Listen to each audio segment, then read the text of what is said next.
to hear their views on what the by-election signifies moving forward. Of course, of importance is that if all goes well, then definitely these spaces, the wards, talk about the constituencies and talk about the senatorial spaces that have lacked representation, then finally get a chance to have this, which is a constitutional rights of all the citizens. And the likes of Manisa, they would say they have missed out on representation for quite some time right now upon the demise of their own leaders. So we have the gentleman on set with me this evening, Joshua Nyamori, advocate of the High Court. Senior, thank you so much for creating time. And next to him is also an advocate of the High Court, Ishmael Nyaribo, asante sana. And we also have Kevin Osido, a household name when it comes to this space. I think Joshua too as well has frequented this space, or at least have been with me on set, and Executive Director of Governance, County Governance Watch, that is Kevin Osido. Gentlemen, thank you so much for creating time to be with us this evening. Of course, the first question then would be, what do you make of today's by-election? But before I take it to that, perhaps to start with you, Kevin Osido, what do you make of the IEBC's performance so far? Thank you so much. I believe that the Commission has tried to deliver on its mandate. Of course, probably Kenyans expected much more than what we have seen. And I believe that right from the preparedness levels, the Commission has been able to do the bare minimums insofar as the logistics are concerned. We have not had complaints around probably delayed, ballot boxes, either in terms of opening or even delivering them to the to the polling stations. I think that we've also not had as many complaints from the candidates in terms of their engagement with the commissioners, where basically bordering on their responsibilities, their roles. Of course, we saw a few hiccups and concerns with some of the supporters, maybe from some of the candidates. Like in Bere, we saw an MCA showing up with regalia in party colors, which is against the Electoral Code of Conduct. I think that's Regulation 72 of the Elections Code of Conduct. So a lot of things that I believe the Commission has been able to take, rather to score highly in. As a voter and an elections stakeholder, I am really disturbed at the levels of communication, especially given the insecurities and the amounts of attacks, and also the discomfort that we have seen in most of the hotly contested areas. Probably they were expected to go that way, but I would have expected the Commission to really deploy a very strong communication infrastructure to be able to, continuously encourage voters to come out and move and go and vote. And despite reasons as to why by-elections might have a low turnout, for a commission that that was put in place, of course, just a few months ago, and based on the background of expectations of Kenyans coming from the Gen Z demonstrations, where Kenyans were calling for a reconstitution of the IEBC, and therefore evoking Article 104 of the Constitution around the recall clause, and just the general discomfort of elected leaders, would have expected that the Commission would have developed much more robust communication mechanism, therefore, to be able to constantly, communicate and assure voters that as much as you are seeing a lot of some bits of insecurity that maybe might, shun you away, but we are here, we are in charge. As I finish, I think it's also disturbing that we saw some of the electoral officials, particularly from the security infrastructure, reports from some of our colleagues who are observing and are out there interested in this particular process indicate that the security infrastructure was not very alert in terms of responding where we have seen serious violence. And I think that as far as the Commission is concerned, Linda, they really have to therefore pull up their socks and continuously do everything possible to especially generate and encourage trust, that public trust and confidence in the IEBC. And I think that will really go a long way in terms of informing the 2027 general election. All right, great. And of course, we come to the wakilis. The possibility of a lot of case courts and battles, looking at just how things have happened today. We could start with you, Wakili Nyaribo. Yeah, of course, yeah. I mean, if you look at the level of violence that has been visited on the people, if you look at the level of malpractices that occurred, you know, even after close of campaigns, voter bribery, and you know, people being attacked in their residences, people attacked on their premises, business premises they own, and of course, IEBC, I would say they've actually done a great job, considering when they were brought in, but that does not stop any contender or candidate from any loser for that matter from trying his luck in the courts. It is a constitutional right and it is a lawful right. I mean, it is what anyone who wants to explore his luck means. Apart from that, I'm very worried that a country with extremely complex security apparatus, trained with the very best in the world, can still be caught up with the kind of violences we see, innocent people being killed. I mean, I'm a voter, I want to go and vote, I cannot access the polling station. If you look at what was happening in Agorosare, they are roughing up an MP who is trying to observe for the, you know, his candidate, and then he's being roughed up. So if I see that from home, I have no urge, no interest to go and vote. So the lower voter apathy we are seeing has a direct correlation with the violence. So I know we'll talk deeper into this, what the violence means, but I am very surprised that we have a very, very organized security system actually in the region, and we are still, you know, being taken around by the security apparatus, that people are being, you know, others killed, others maimed, you know. Yeah, I have a deep concern on that. And Wakili, to the question that we would have begun with, what is your overall assessment of today's by-elections? Yeah, my view is that in all the pressings where elections have happened, communities and voters have been able to express themselves.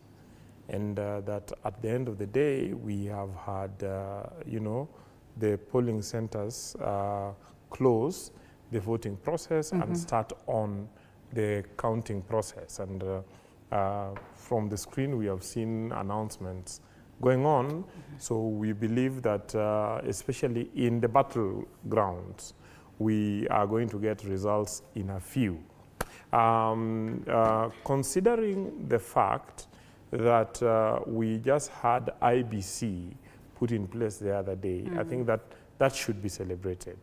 It is unfortunate to note the you know, pockets of violence and injuries that have happened.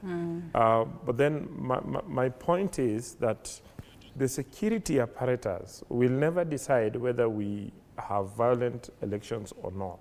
It is upon Kenyans to decide that we want to be able to conduct our politics peacefully and, you know, and ensure that we do not injure each other. And I'm glad that you bring that point, Wakili, and I'm sorry to catch you.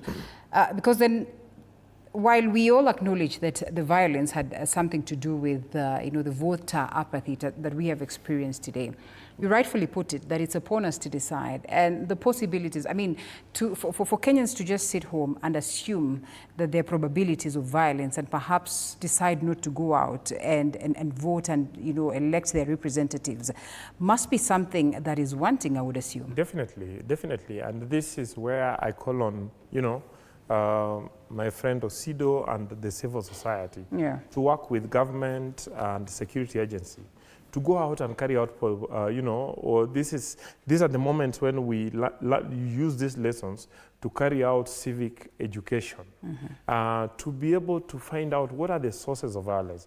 We, for heaven's sake, we have, I think, just about 100 and something thousand policemen against a population of 50,000. Even as we had by-elections across the country, we still needed policemen all over the country to guard our markets, to guard our our airports and so on and so forth. So security agencies in this country will never be able to assure us against violence. We have to decide to work with the security agency. Right. Look at the violence that, for instance, happened in Kasipul. It means somebody must have gone in armed. Right. Somebody must have used a stone. No number of policemen can stop that from happening. So it is an attitude that we have to change as Kenyans, and we have to be able to isolate violent politicians and violent gangs, so that as a country we can come together to assure everybody, including the weakest in the society, that they can participate in politics, whether as candidates or as voters, without intimidation. Yeah, right. I think we have work to do. To do that. All right, you want to say something? I mean, I agree entirely that it is the people who should decide how they want to rule themselves. Yeah. They cannot expect that a police officer can come in, find 100 people or 2,000 people and to contain the security situation. But I mean, there are all these statistics in terms of UN expectations on police force. One police to what number of people they should guard. But let's look at it this way. The police are supposed to keep law and order. Right. It is not everybody in the streets who is a criminal or who is a hooligan or who is a goon. So therefore, the police are in place to identify security, risk areas and they deal with them. And that is what they did not do during campaigns. If you note, it is not everybody in Agorosare today, for example, who was after beating the member of parliament. So these are the things you train in Kiganjo. You get to know that these are insecurity hotspots and these particular ones. This is where we do what we call this cattle rustling. So I agree entirely that we must be prepared as a nation to actually reject violence.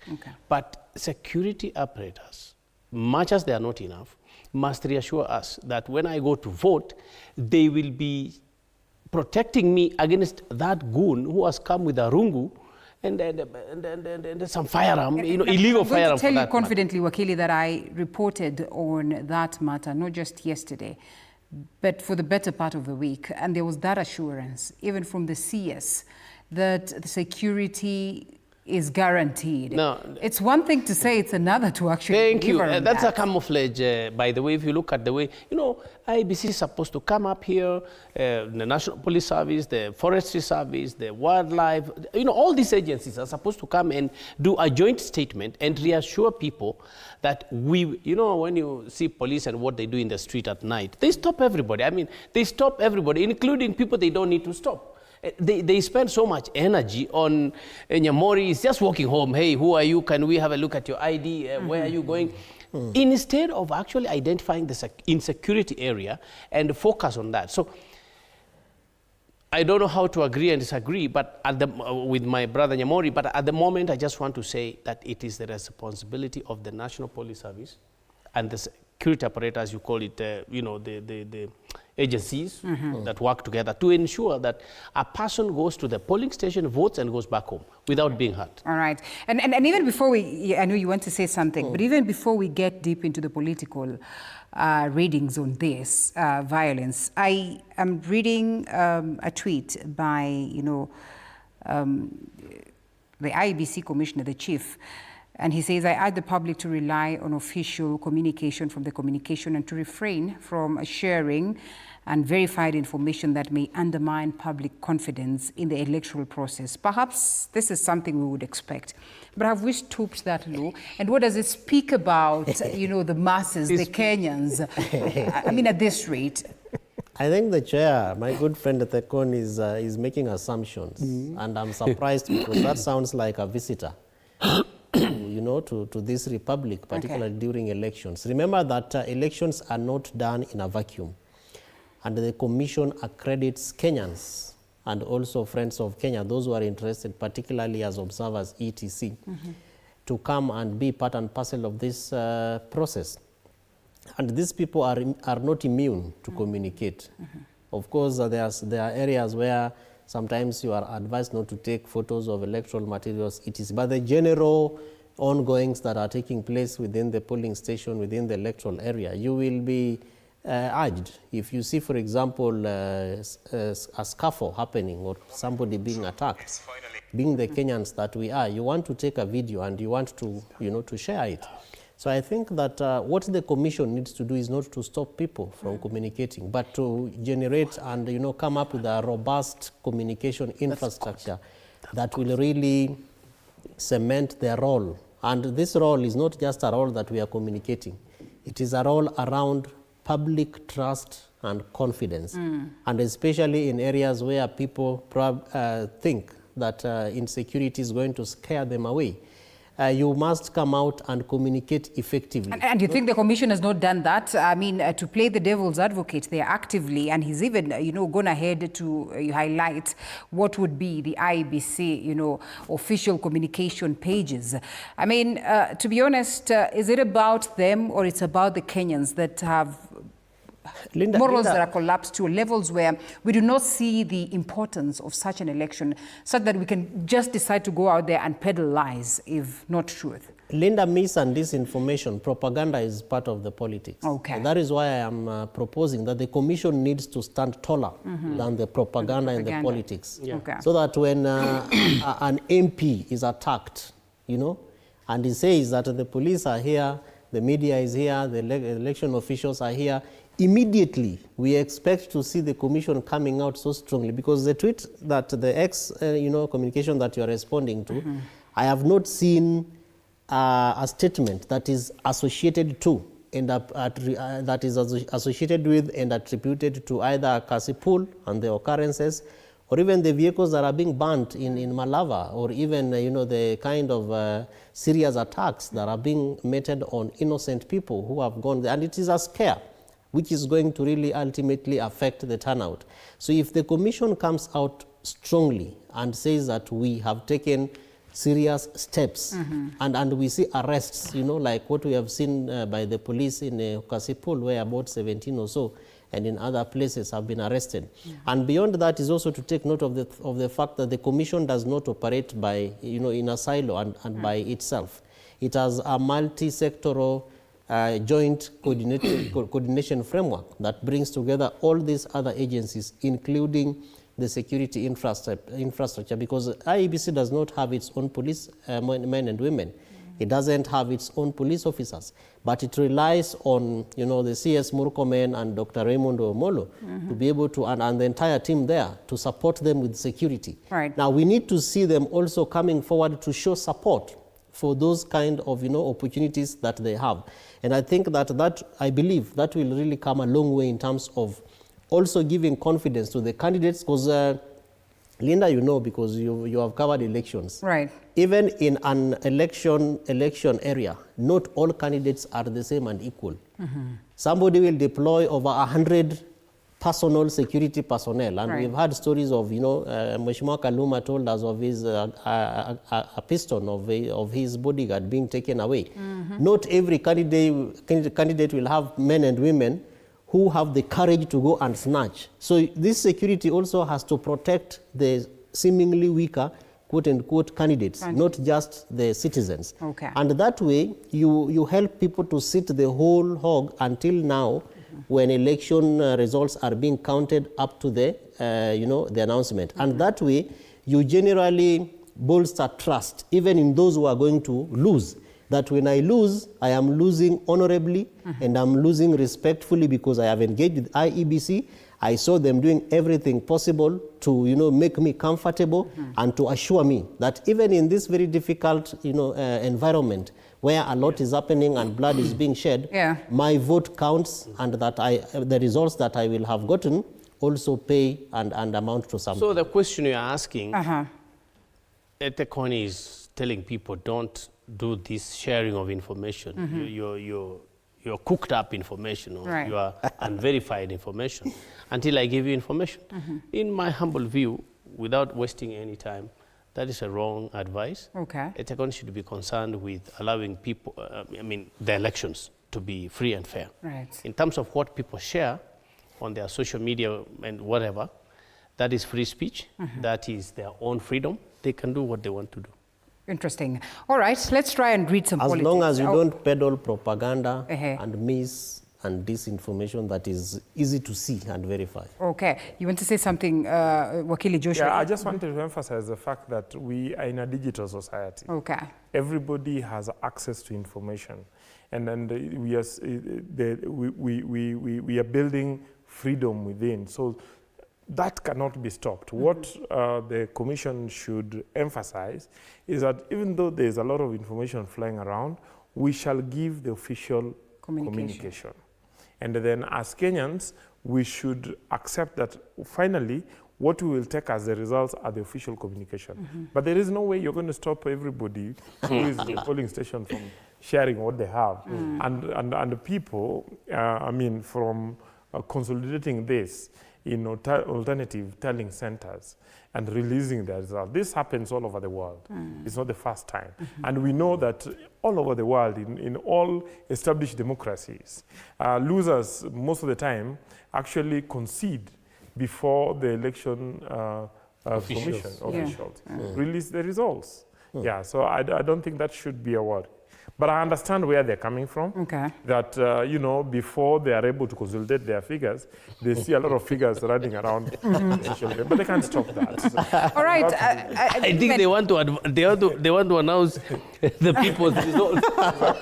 And you know, I see most of the people watching here are so much concentrated on Malava as well as Beere. They are literally asking for us to give them the updates from there. Okay. And I think we read a bit of politics in this, but even before we look at it and all that, we know, I mean, based on what we have highlighted, what has happened to Member of Parliament, that is Peter Kaluma, is unfortunate.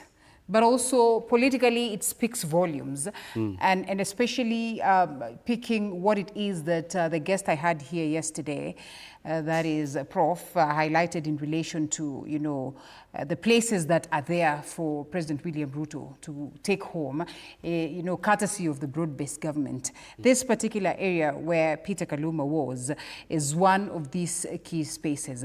But when you see these kind of attacks, what does it speak politically? Wakili.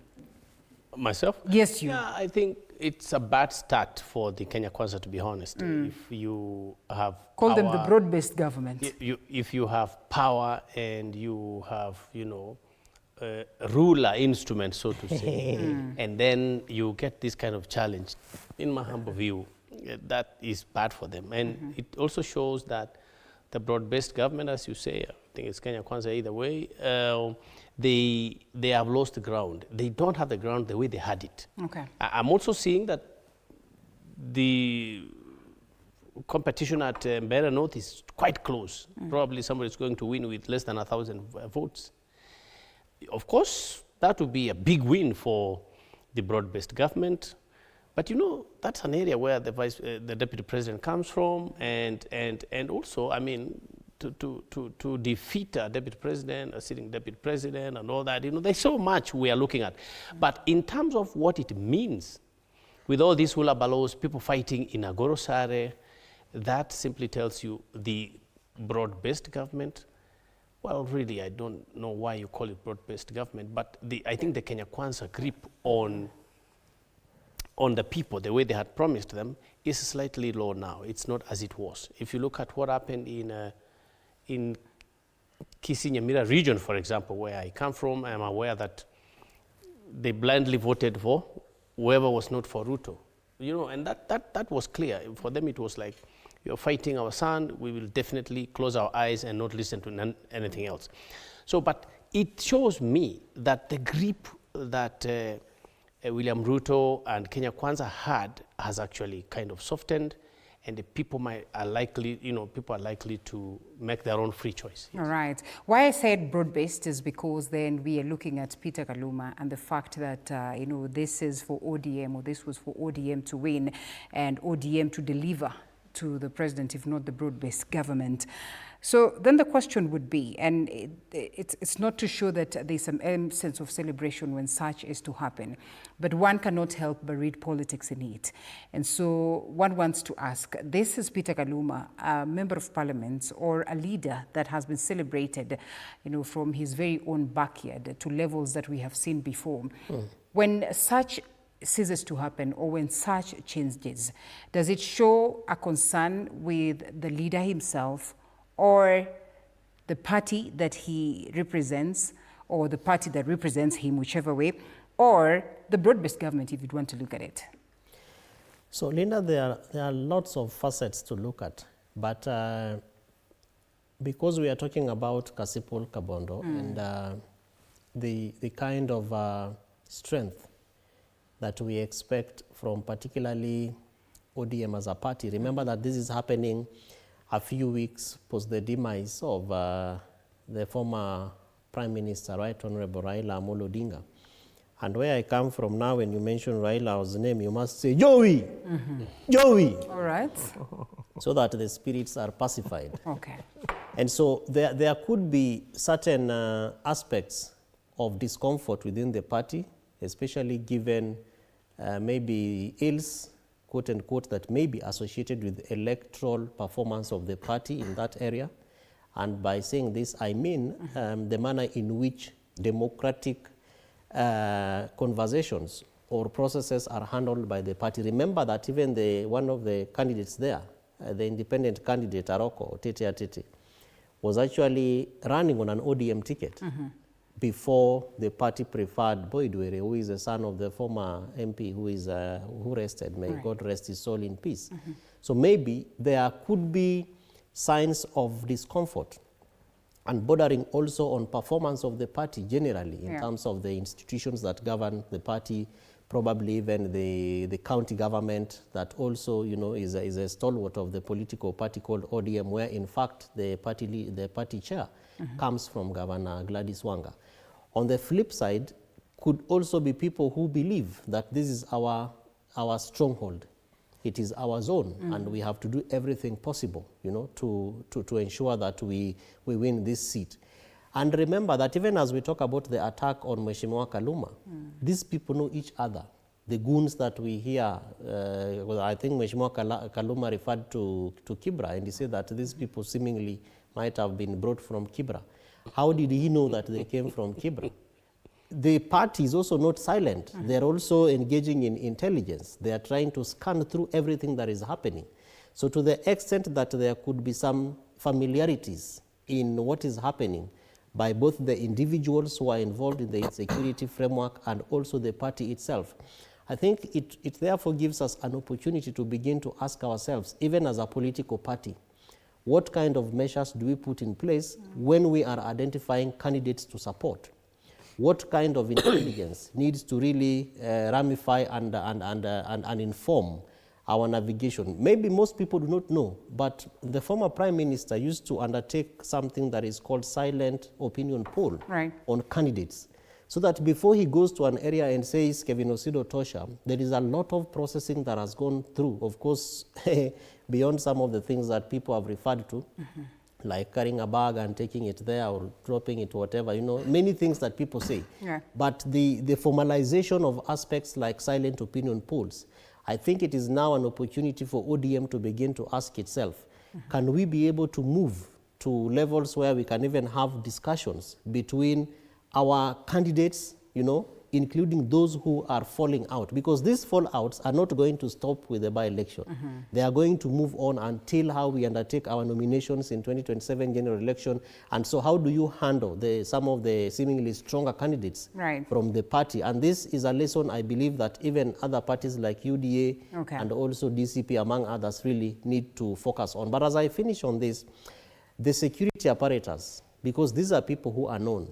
They need to now begin to help us understand how many of them have been arrested, what are the charges, and what kind of, action is going to be taken to be able to safeguard this country we are calling Kenya, even as we head towards the next general election. All right, and the biggest question then would be, what has been the role of the young Kenyans who have gone to the street to exhibit their dissatisfaction with the current government? And, you know, one would have expected that we'll have so many of them waking up very early in the morning, you know, brazing the cold in the different spaces to go out there and say, enough with the violence, enough with what we really want to see change.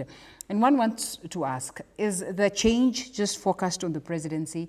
and perhaps they get to overlook ward representatives who are very critical. They overlook, members of parliament. They overlook senators, which are the majorities, or perhaps these areas that we have seen by elections, focused on this evening, Kelly. Yeah, let me start from the point of mentioning that, you see, this by-election divided the country into two segments. And the two segments was that on one side stood a group that called itself the United Opposition, and on this side stood the parties that are within the broad-based arrangement. Right. And so when the chips are down, and we count the, the overall results, we need to ask ourselves that how many pressings have gone to the broad-based parties, and how many, pressings have gone to the United Opposition.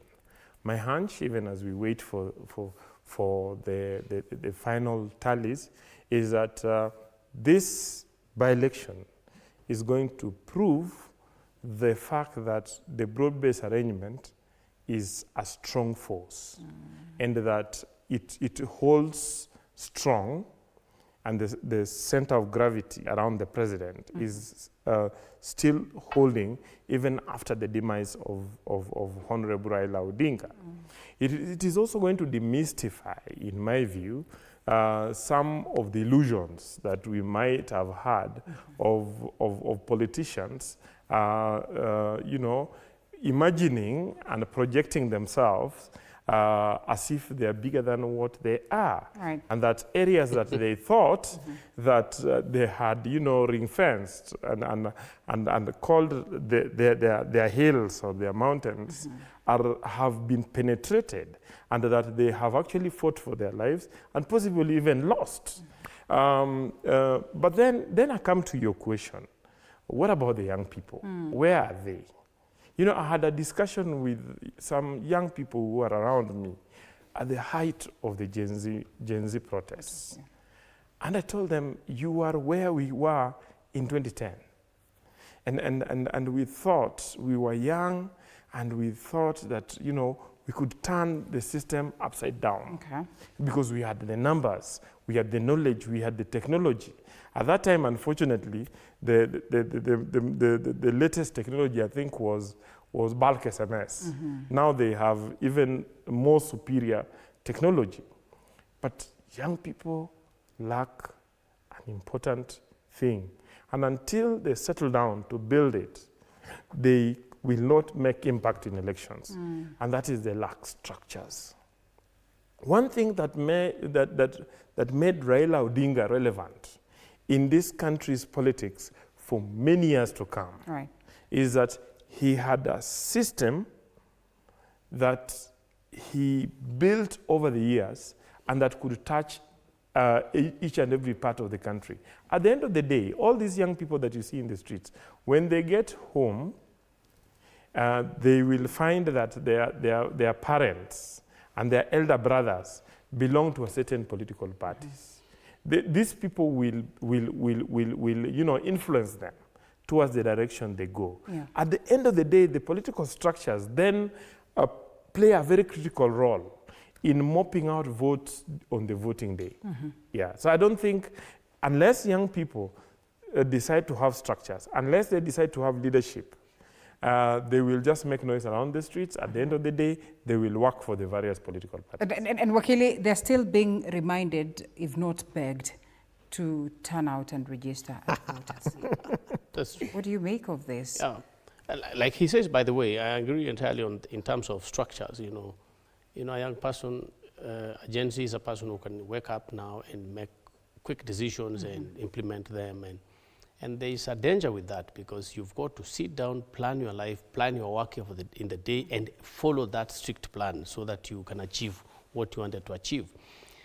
But we can't dismiss them, by the way, because they did a superb job. I mean, everybody recognized them in 2024, what they did. It is now we are doing the analysis and doing and understanding what exactly it was. But they did a good job to remind the country that we need reforms. We cannot continue leading the nation as it were.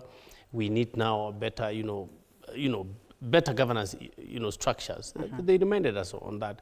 But then again, they remind us that we need better governance structures, but they reject the structures themselves because they say we are leaderless, we are, we don't need anyone to lead us, we are just the way we are. So I think on that one, I think it's just one part of what they're not doing right, but they can, of course, come back and say we need better structures. In terms of registering for votes, this is something that they must do. By the way, why young people, the Gen Z, did not go to vote today, largely is because since 2022, they never registered for voting. So, and that's important. And we urge the IEBC to go properly to the machinani with the civic education. They need to hire the law society, they need to hire churches, they need to hire civil societies, they hire, even if it means going to the temples and mosques to ensure that people know their rights and why voting is very critical. The last bit of my comment on this is violence. We underrate what we do on a daily basis, whether it's through language, whether it is getting a fist on somebody. Violence begets violence. If you look at country, now, I just saw that Nigeria president has taken a step to try to stop violence, which gangs have, are now running urban centers and also in rural places. And we sent our police to Haiti. Why? Because gangs are actually ruling the streets. And you talk about goons every other day, and I wanted to say something about goons. Who are goons? And Kaluma said today they come from Kibera. These are politicians' friends. Goons are not people born. There is no mama in our country, no lady, no woman, who actually bears a goon. This is a child, this is a Kenyan. But then politicians come together and they say, I will show you. You remember when Didmas Baraza in Kibera one time was snatched a cap. And after being told by a politician that I will teach you a lesson. And we must be careful because we might run a country that is actually literally controlled by goons.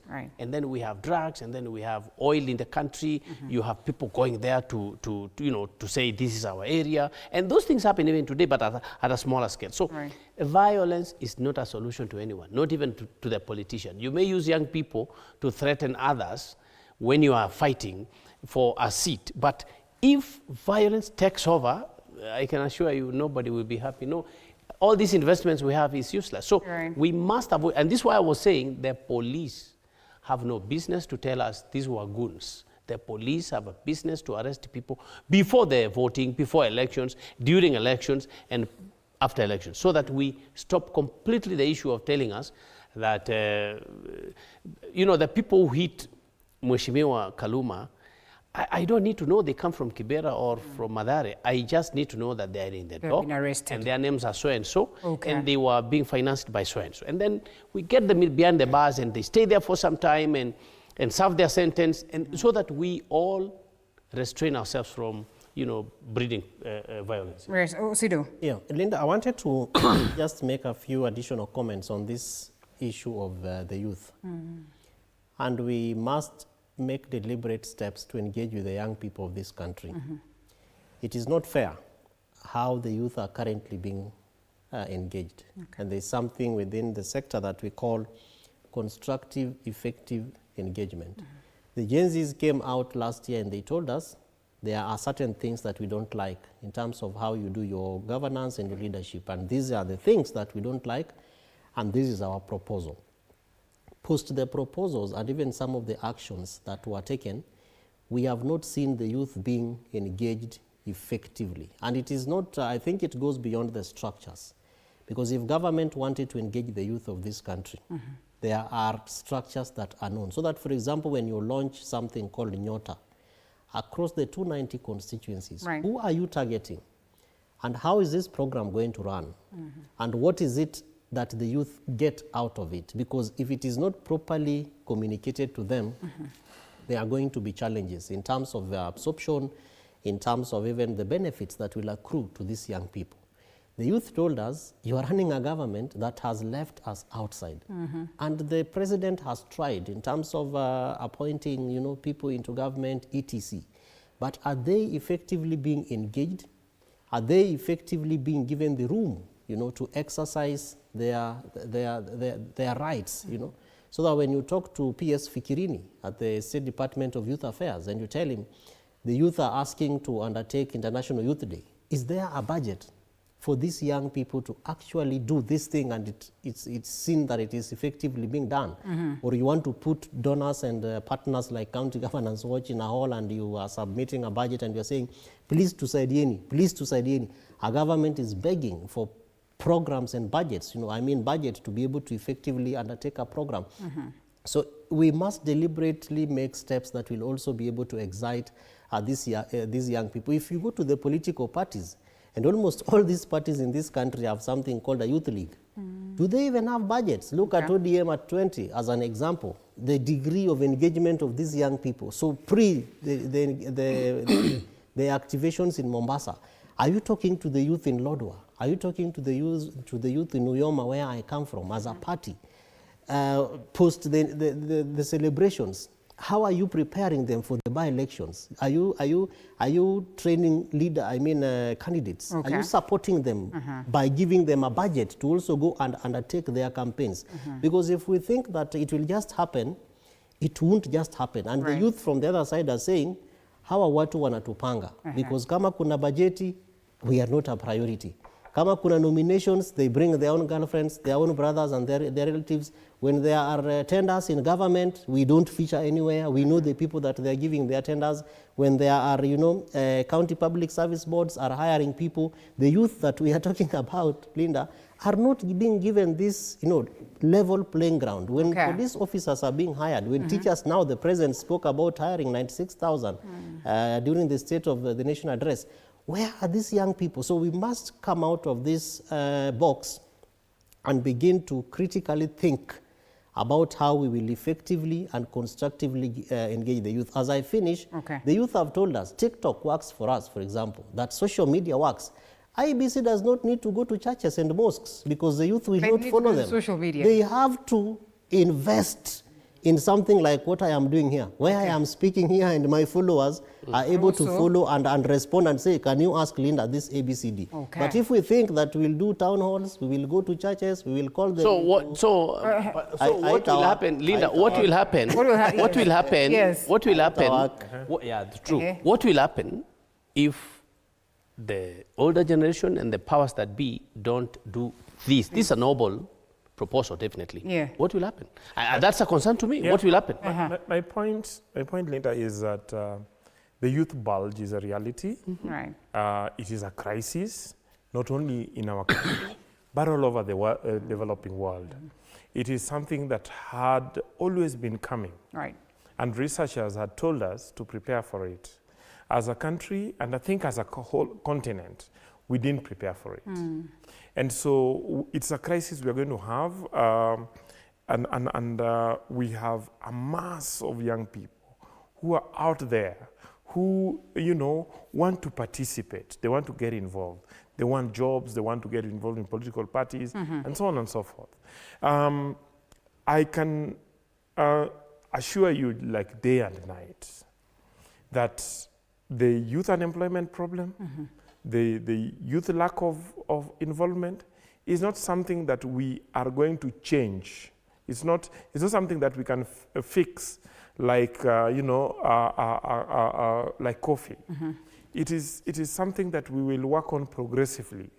What we need to do is to, you know, prepare these young people that we all take responsibility for the situation, and that they will need to play their role, and that they to play their role, they cannot play, whilst I appreciate and I agree with Osido that we need to get ourselves to communicate with them in their space, but we must also encourage young people that unless they get into the right spaces, they will not be effective. Unless they register into political parties or form parties and go out and do organizing, all they are doing will just be noise.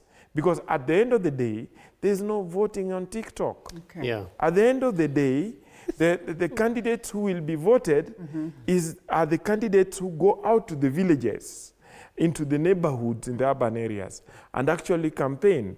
And that unless they make themselves useful, and then let's not tell our young people that it's going to be easy for them. Right. As we approach elections, you all know that when the campaign juggernauts start rolling, with the big advert, with the big rallies, with the icy materials, it doesn't matter how good or how popular a young person is on social media.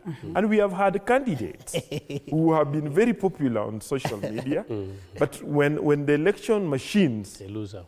are rolled, then they completely disappear. He wants to revert. It was my question, you know, it was my question. Eh? Right. So just right of reply, I think let's just be honest, because your viewers, many of them are also young fans.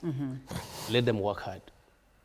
This aspect of just work hard, grind, continuously do the right thing, even when it does not work. And by the way, I will disagree to some extent with Osido in the sense that don't expect nobody to do nothing for you. Just come pick it up. In terms of leadership, no one, Linda, will try to make structure so that you join them. So the young people had started doing well. Let them come and pick what they want. It is theirs for taking. With the challenges, nobody should expect that we will walk into the room and we are given, now we have allowed you are the youth leader in the ODM or in the PDP or UDA. Nobody will do that. We probably have a long way to go. Fight it out. Okay. You right to reply. Make it tight. I think that we probably are not getting this, that, and this is the problem with understanding the youth. Remember, I began by talking about constructive, effective engagement. So this is engagement. Okay. This is engagement, but That it is is not neither, it is not constructive, Okay. it is not effective. Why do you argue that way? I say that because every day at County Governance Watch, we see young people organizing and writing petitions to county governments. That is quite effective. Right. They are writing, memoranda, and they are rightly involved in the daily running of their counties, accountability, and just looking at, mechanisms that can be able to work and to make their lives better. What effective engagement and constructive means is that, yes, there's a political party, but remember I used V2 ground examples, and I used ODM as an example, and I said, to what level do you budget for programs? So you can have party leagues, like all our parties, for engagement, have youth leagues. But to what extent do we give them an X% of the budget that comes from Treasury, the political parties fund? How effectively are we engaging them in elections? And I spoke about a party that puts a budget to support its young people and bankrolls the campaign, because the youth are struggling. Remember, in this by-election, we have two ladies who are running, but no one is even focusing on them. Nobody is talking about them because of the disenfranchisement that young men, the youth, the women, young women, and even persons with disabilities have to go through. So what is happening is engagement, but it is neither constructive nor is it effective, so that as much as, and I agree with Mheshimiwa Nyamori that the voting will not be done on TikTok, Right. but we must move it further and ask ourselves, how come M-Pesa is working on TikTok? Well, that I can sit at the comfort of my room and I don't have to go and queue. Food for thought. Let's make voting effective for the youth, that we can be able to vote like it is happening in other jurisdictions. But until then, online. It is important that they go and register. It is important that they queue to vote. Until then, at least. But Linda, I know so many people who are old who are using TikTok and M-Pesa as well. Yes. So let nobody try to sculpture for themselves. And of course, we do not focus on brands so much. So I want us to, advance it a little bit more, perhaps by going back to how we find ourselves here. That by-elections are good, because then we know that there's several things that would lead to us having by-elections. It's unfortunate that we talk about Banisa. These people have stayed without representation, and maybe that is just, quote unquote, but really they have been represented to a certain level, but perhaps not in the manner that the Constitution would dictate. It's years on. One would want to ask, why are they being given, a representative, perhaps just 1 year or two, even though they deserve it? From a governance standpoint, what would you label, Kenya's democratic maturity to be? That we still have these vacant seats and for the longest of time, and that by-elections are required.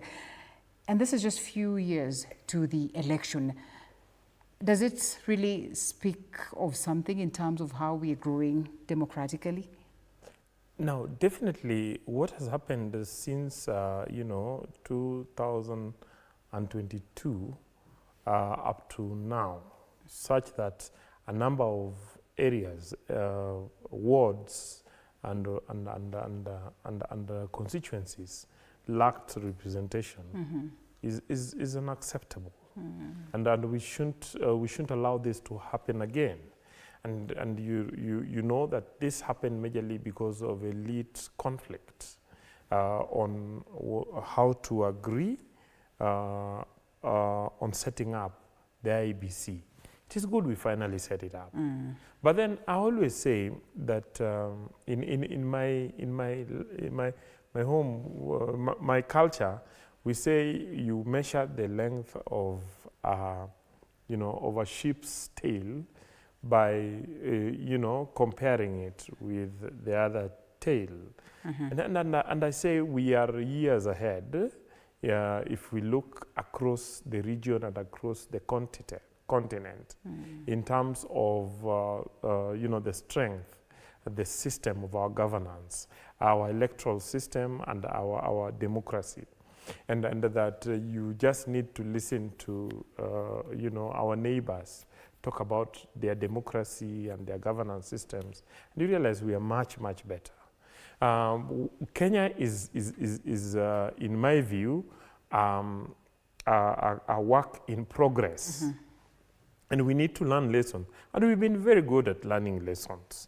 I mean, if you look at where we were in 2002 and before, when ballot papers had to be carried to one counting center, tallying center, and you go with all the boxes, and the boxes disappear, to the point where we are using technology, to the point where elections could be annulled by court, to the point where technology is refined and so on and so forth, to the point where the IEBC is struggling to keep pace with the alternative tallying centers. This to me is growth of democracy.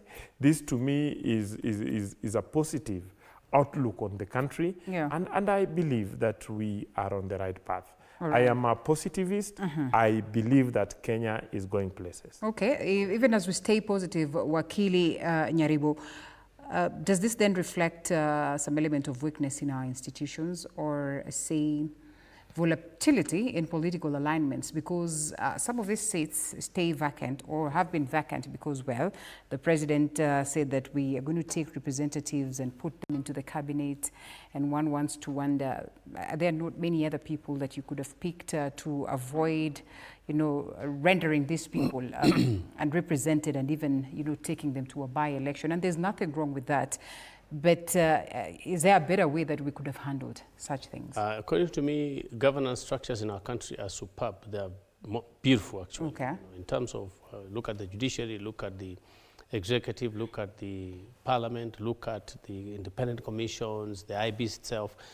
The problem is institutional manipulation. I mean, you are not allowing a judge to do their work the way they want to do it. You're calling them names today. Tomorrow you are saying they are corrupt. When they don't work with you, you are calling them names.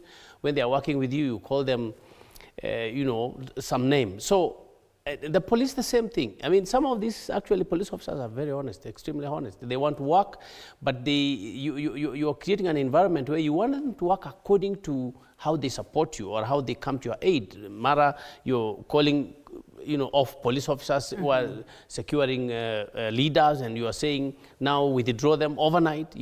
So it is not the structures of governance that are weak. Even to me, it is manipulation of the structures, number one, and then intellectual manipulation. I mean, you see people are fighting here, but you give it a different name. We all know that that's fighting, but you come up and say the people here were looking at how to dance and they are not dancing well. You're giving it a new name. It is all about institutional manipulation. It's all about governance manipulation. It is not that they are weak. So in my view, in terms of, for example, IEBC last time, you remember 2022, others ran off the country, they disappeared to some country. Others came in and said, we are resigning. Others were forced that you must resign. Yeah. So what is that? Is it because IEBC does not have a CEO, does not have clerks, does not have professionals working there, directors? No. It is because you have simply raided IEBC, and then you're trying to say this commissioner should go, that commissioner. So it is, in my view, humble view actually, governance manipulation.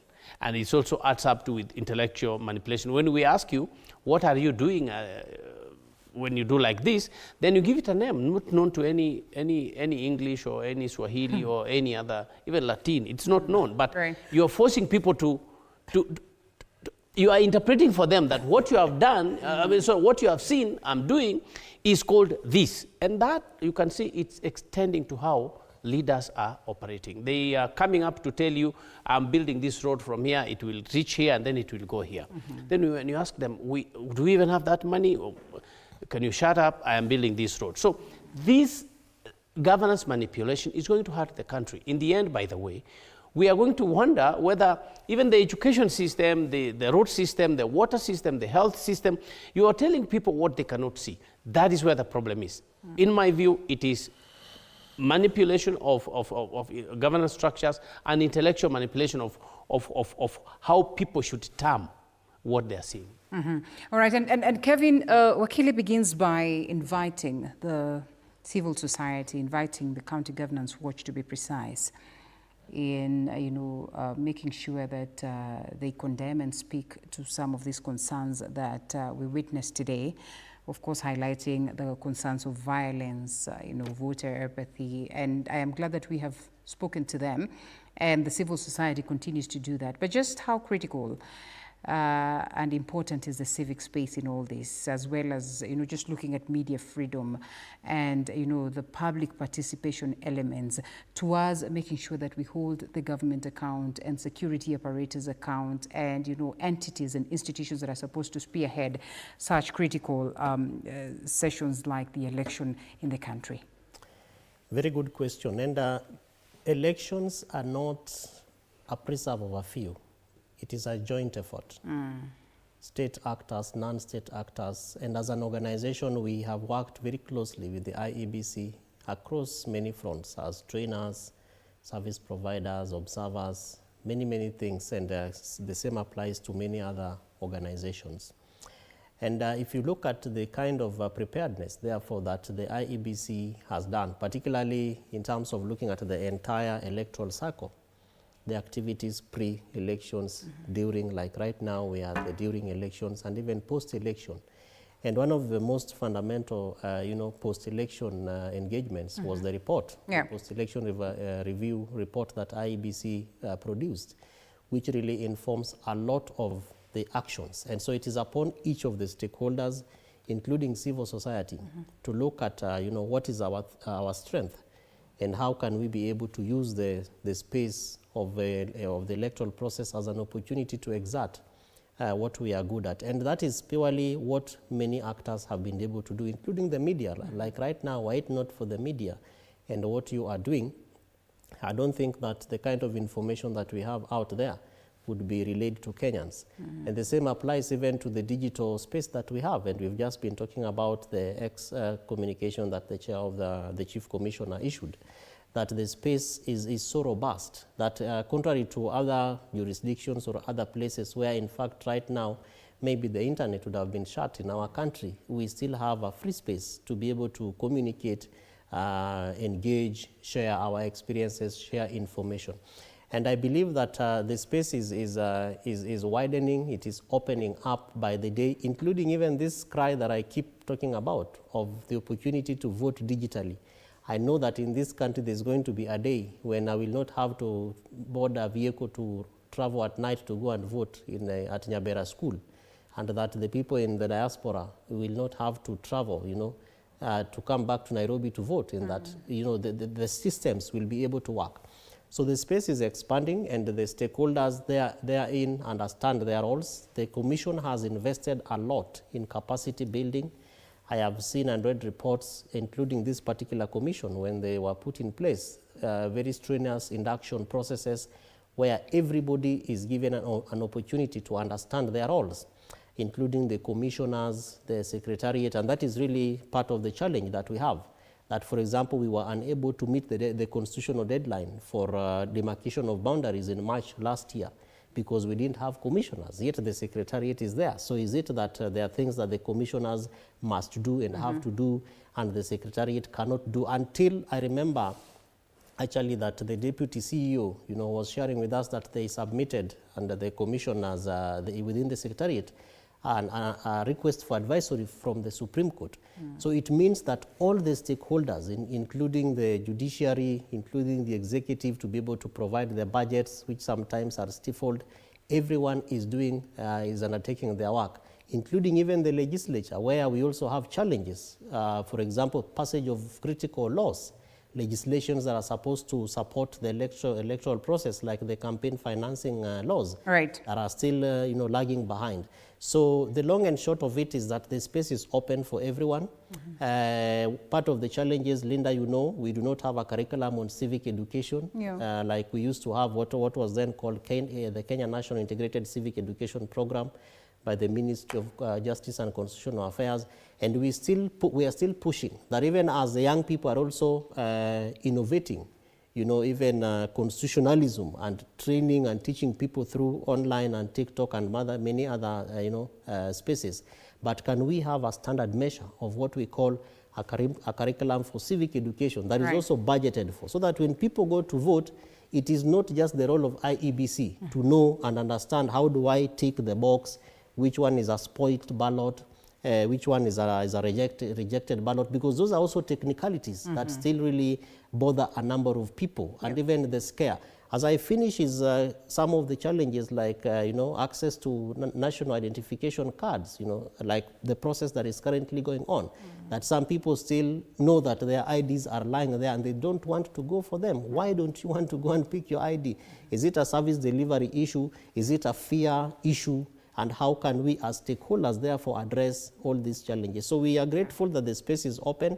Every stakeholder, I believe the Electoral Management Body, IEBC, has brought everyone on board, and therefore everyone is supposed to understand their responsibilities and therefore deliver on the expected outcomes. Okay, and yes, we'll be coming back to you on the question of governance and what are some of the biggest reforms that Kenya would require for us to even look at better, you know, electoral processes.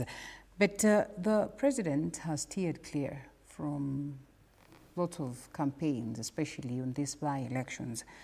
We all just understand how critical it would be for him to make sure that he secures proper representation, you know, have persons that are under, you know, his party, if not coalition, you know, intact for that matter. If you're going to look at Parliament, well, until at least we get to the general election, it is critical that he enjoys massive numbers and good numbers. And you have seen just how he's been able to make use of the members of Parliament in, you know, the 13th or the August House. So imagine that he has steered clear. What does it speak? Or perhaps he has made sure to have his soldiers on ground and they're doing a good job? Now, you know, my view is that that differentiates the president from his competitors. Okay? That while the president is talking to us about, you know, the infrastructure fund, he's talking to us about the sovereign, the first world fund, about making Kenya a first world. The opponents are struggling. For instance, Wakili Nyaribo was mentioning to us what UPA, which is associated with somebody who was you know, projected to have been the greatest you know performer. No, the greatest competitor.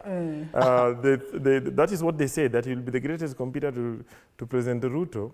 The guy was fighting for 3 ward positions, MCA positions. When you go and look at, Gachagua, he was trying to prove himself to be in control of the mountain. I mean, even though it is not in our place to call the elections, what I suspect is that he's lost. But even if he wins that seat, I think he's lost. But even if he was to win that seat, he has fought for his life. Who is it? The Kalonzo Musyoka had to go and fight for an MCA position and camp in Machakos. That speaks volumes. Then another group called the Tawe movement, supported by all these groups, had to go and camp in Malava and for MCA position. And the results are going to six surprise tire, they keep saying it. Six tire. Yeah, it's going to surprise you. Right, okay. That the president, simply by giving Kenyans an enviable vision, will get Kenyans to support. And the results of this by-election will show. And for me, this is a test of what we will see in 2027. And that is why I align with the fact that President William Ruto has no competition. His competition is that he's competing with taking us to the first world. Well, Wakili, yes. You asked a question whether the president's silence during these campaigns, what the implication would be. And we come here, we analyze these things every day, and it's not like, it's not an isolated question. That question is historical, that question has dynamics, that question comes from somewhere, and it's important that your viewers get the correct view and correct comments from us. I mean, we are professionals. I know Nyamori, I know Osido, and no one needs to campaign for nothing here. Right. We are just giving you, and I respect the views of my colleagues. Opinions. What is happening is, but my friend, presidency is a big animal. I don't know whether animal is the right word, but it's a huge mountain, call it, or animal, or whatever. The tail can sweep across the whole country. That is the presidency. It's a powerful institution. So yes, during these campaigns, in the last couple of weeks, the presidency was silent, but the tail was sweeping throughout the country. All right. Whether it's through Kindiki, whether it's through Kibet, whether it's whoever the presidency was using, it was strategic. Then, before you cut me short, look at the State House meetings just before these campaigns began. Okay. In fact, it took the president to silence Gideon Moi just to tell him, leave this for my person. And he did exactly that. So you cannot say the presidency is silent. Yes, it is silent in the last weeks, but the arrangement was done and organization is there. And by the way, if you talk about William Ruto as a person, strategic, he's a master planner. I call him Messi always. I mean, he knew what he was doing. He knows what he's doing. He has already crafted even the psychology of young people. You're saying they are not attending. I mean, they are not coming to vote. It is not new for William Ruto. So for many people who are not keen observers, they would think that there is just voter apathy. This is something the State House saw long back, and they planned for it. I agree with Nyamori when he says the contenders who are contesting against him might actually have to replan and correctly replan. Okay. But Linda, you know there is finance. There is a huge outlay of finance involved in campaigning. Does Panyako have that? No. Does, what's the name, Tawe movement, do they have that kind of money? No, you can't have that financial outlay. How do you confidently say they don't? No, but we are talking about, Linda, we are talking about living, we are talking about, I'm talking about, let me be understood, let me be understood in context. Yes. We are talking about whether Natembeya can actually do right now a presidential financial outlay. I would be foolish to say yes. Whether William Ruto, away from the presidency, would actually do that kind of financial outlay, it would obviously dry him up as well. Why am I saying that? Because I borrow from what they did during the time he was vice president. Okay. And how he amassed friends. I mean, he sort of took friends to him who then contributed funds. So presidency is, to my honest view, very, very heavy an office. Now, lastly, so that I don't lose that, he talks about you win in Mount Kenya, you go to Western, you go to Gusii land and you win.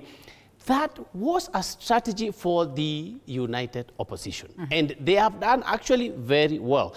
If Gachagua loses the Mbeere North seat with about 10,000 or 4,000 or 5,000 votes, that would be a loss. Okay. If he loses with 1,000, 1,500 or whatever, it is a win, of course. It's a loss, yes, but it's a loss. But he has done the best. And that's why I was saying he would have shown Kenya Kwanza that you've actually lost the ground. You do not have what you used to have. Presidential financial outlay. Interesting, eh? Yeah, very interesting. And one wants to ask, is this outlay meant for campaigns, or this financial power and, is all about the people? And it brings me to the question of seeing CSs going out there to campaign.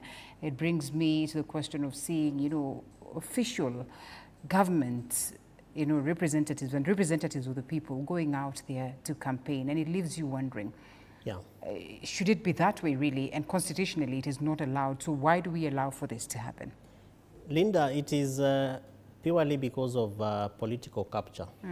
Yeah, that in our country, everything runs on politics, including what you eat, when you eat, how you eat, and, and all that. And that is why it becomes very difficult to ask those kind of questions. That is it constitutional? Is it legal? It will not make sense to anyone.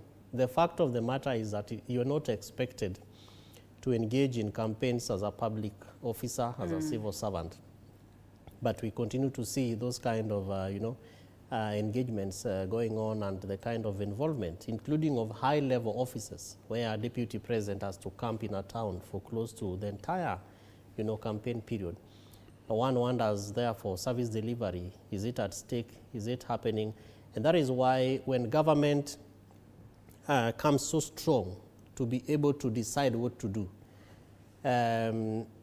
it really begs the question around impunity, adherence to the rule of law.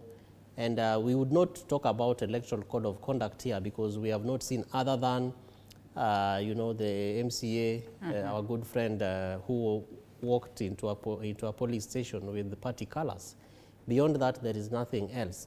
But hence the reason as to why I think the president has cleverly, not really clearly, started off the campaigns. He is campaigning, but you cannot touch his hand. Of course, when the DP is in the campaign trails, that is the president. Yeah, when you have the CS, Ruku out there in Mbeere campaigning, that is the presidency. But is it the president? Let me ask: is it the president, or it is this individual? No, Linda, I am saying their political. I am saying it's the presidency. Okay, it's the presidency. The presidency. You're right. Not the president. Okay, I'm coming to you. And that is why I say that the president is playing clever to be able to show Kenyans that I am busy. Okay. Including that tomorrow is launching one of the best programs that I hope will be able to help some of us who have to spend over 8 hours on the road when we are going home. That when that road is launched tomorrow, we want to see speed, So the president is trying to help us see that is very heavily engaged as the individual that was given that mandate, but the presidency as an infrastructure, as a vehicle, as a unit, as a house, is busy. So the pieces, including the party officials like the National Assembly, Speaker, who is also in Malava and all those other places, the Prime Cabinet Secretary, is in the field, and you can actually touch the segments of this thing we are calling the involvement of the individual, who is now called the president. But I think the biggest point there, Linda, is how do we therefore seal some of these loopholes? Even at the county level, we have seen governors campaigning for candidates. These are high-level public officers. Does it mean that in our country it does not matter, and that the only thing that matters is who you are, and that if you are not anyone within the the higher echelons of the society, the high and mighty, then the law does not mean anything to you. So again, I don't know whether it will go to the IEBC to strengthen the electoral code of conduct. I don't know whether now it has to go back to political parties again. Remember, even as we talk about political parties, the Constitution allows for independent candidates. How disenfranchising, again, is it for those independent candidates who are running against very heavily loaded, you know, and properly oiled machinery of those who are in government, that therefore can be traced back to the presidency. And is it the president at work or politicians proving to the president that even as you go to the election 2027, please still consider me as the most preferred individual to be your deputy? Or is it them also saying that, please, if you are thinking of a reshuffle, I am still the right person to hold onto this particular docket? If not, at least a switch, please do not make sure that I am out of this place. Is it really the president or these politicians, you know, trying to stamp authority, trying to show their significance in the whole arrangement of leadership? Now, I want to give the example of what has happened in Bere. That the former deputy president really made it to look like it is a battle between him and President William Ruto, and dismissed the current deputy president as a nobody. President William Ruto decided to keep off, and the current deputy president went to the ground. From what I think has come from Bere, it's been very clear that the former deputy president has been flawed without the president coming to Bere to campaign. The former deputy president? Yes. Okay. Without the president coming to Bere to campaign. Okay. The fact that you know, like I said, Matiang'i was being presented to us as the greatest and most powerful politician that has just arrived from the US. There was a movie called Coming to America. So this was coming from America. So awesome. At the end of the day, he has come out of this, you know, somebody who wants to win elections in the next 2 years with three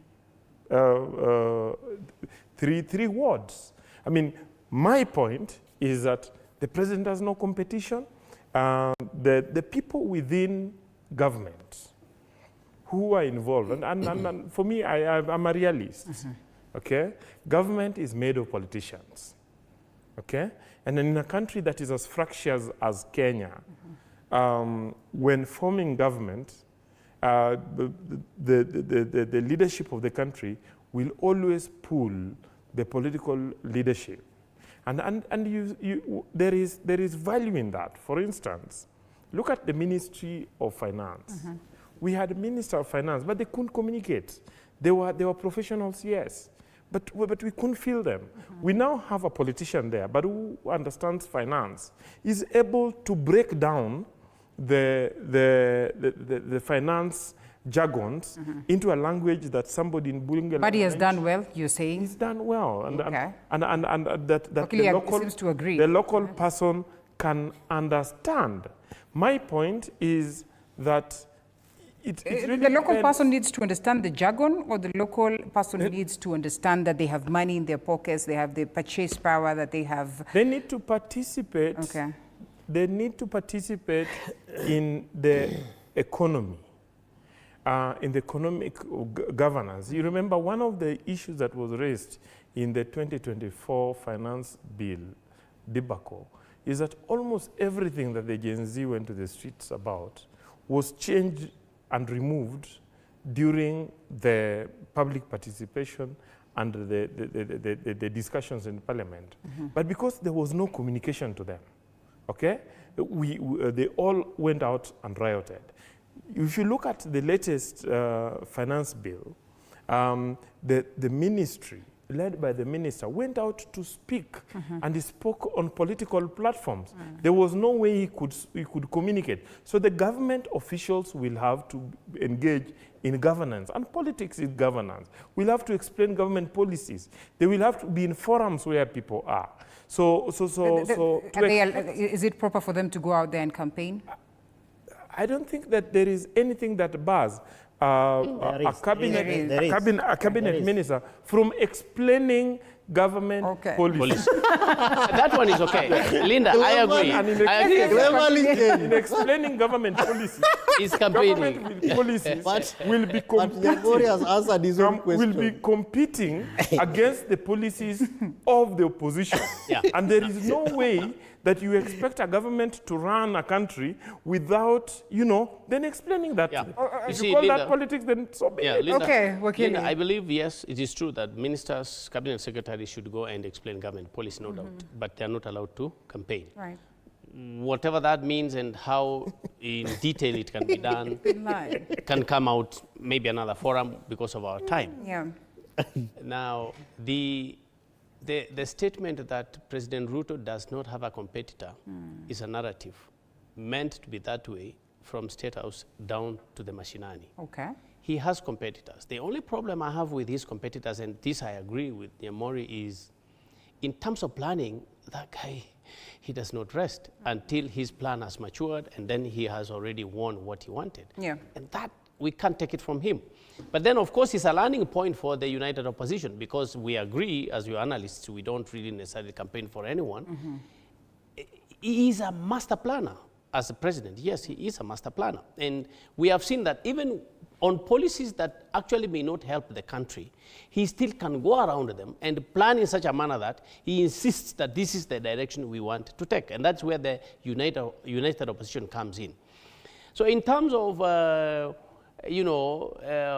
and of course I have to correct, I don't have a brief for Fred, but in terms of Fred, he is not a politician. He was presented as a technocrat, and he has come to the country, and every other person, including the Gen Z and the adult people, former politicians, they're just saying, okay, this guy anyway, he has not been in politics. It's a big plus, I think, that he has been able to raise his two arms all over in public, and the people are seeing that he's trying to raise up his arms. But he is known for being a technocrat and also fulfilling his promises and delivering his plans. Now, that is where they merge him with the head of state. They're like, if there's anyone who can come second to what the president is doing, then we have a guy here. But of course, we have also a former vice president in the name of Kalonzo Musyoka. So he is a tough guy in terms of understanding the Kenyan politics and in terms of, having been within the powers of, corridors of power.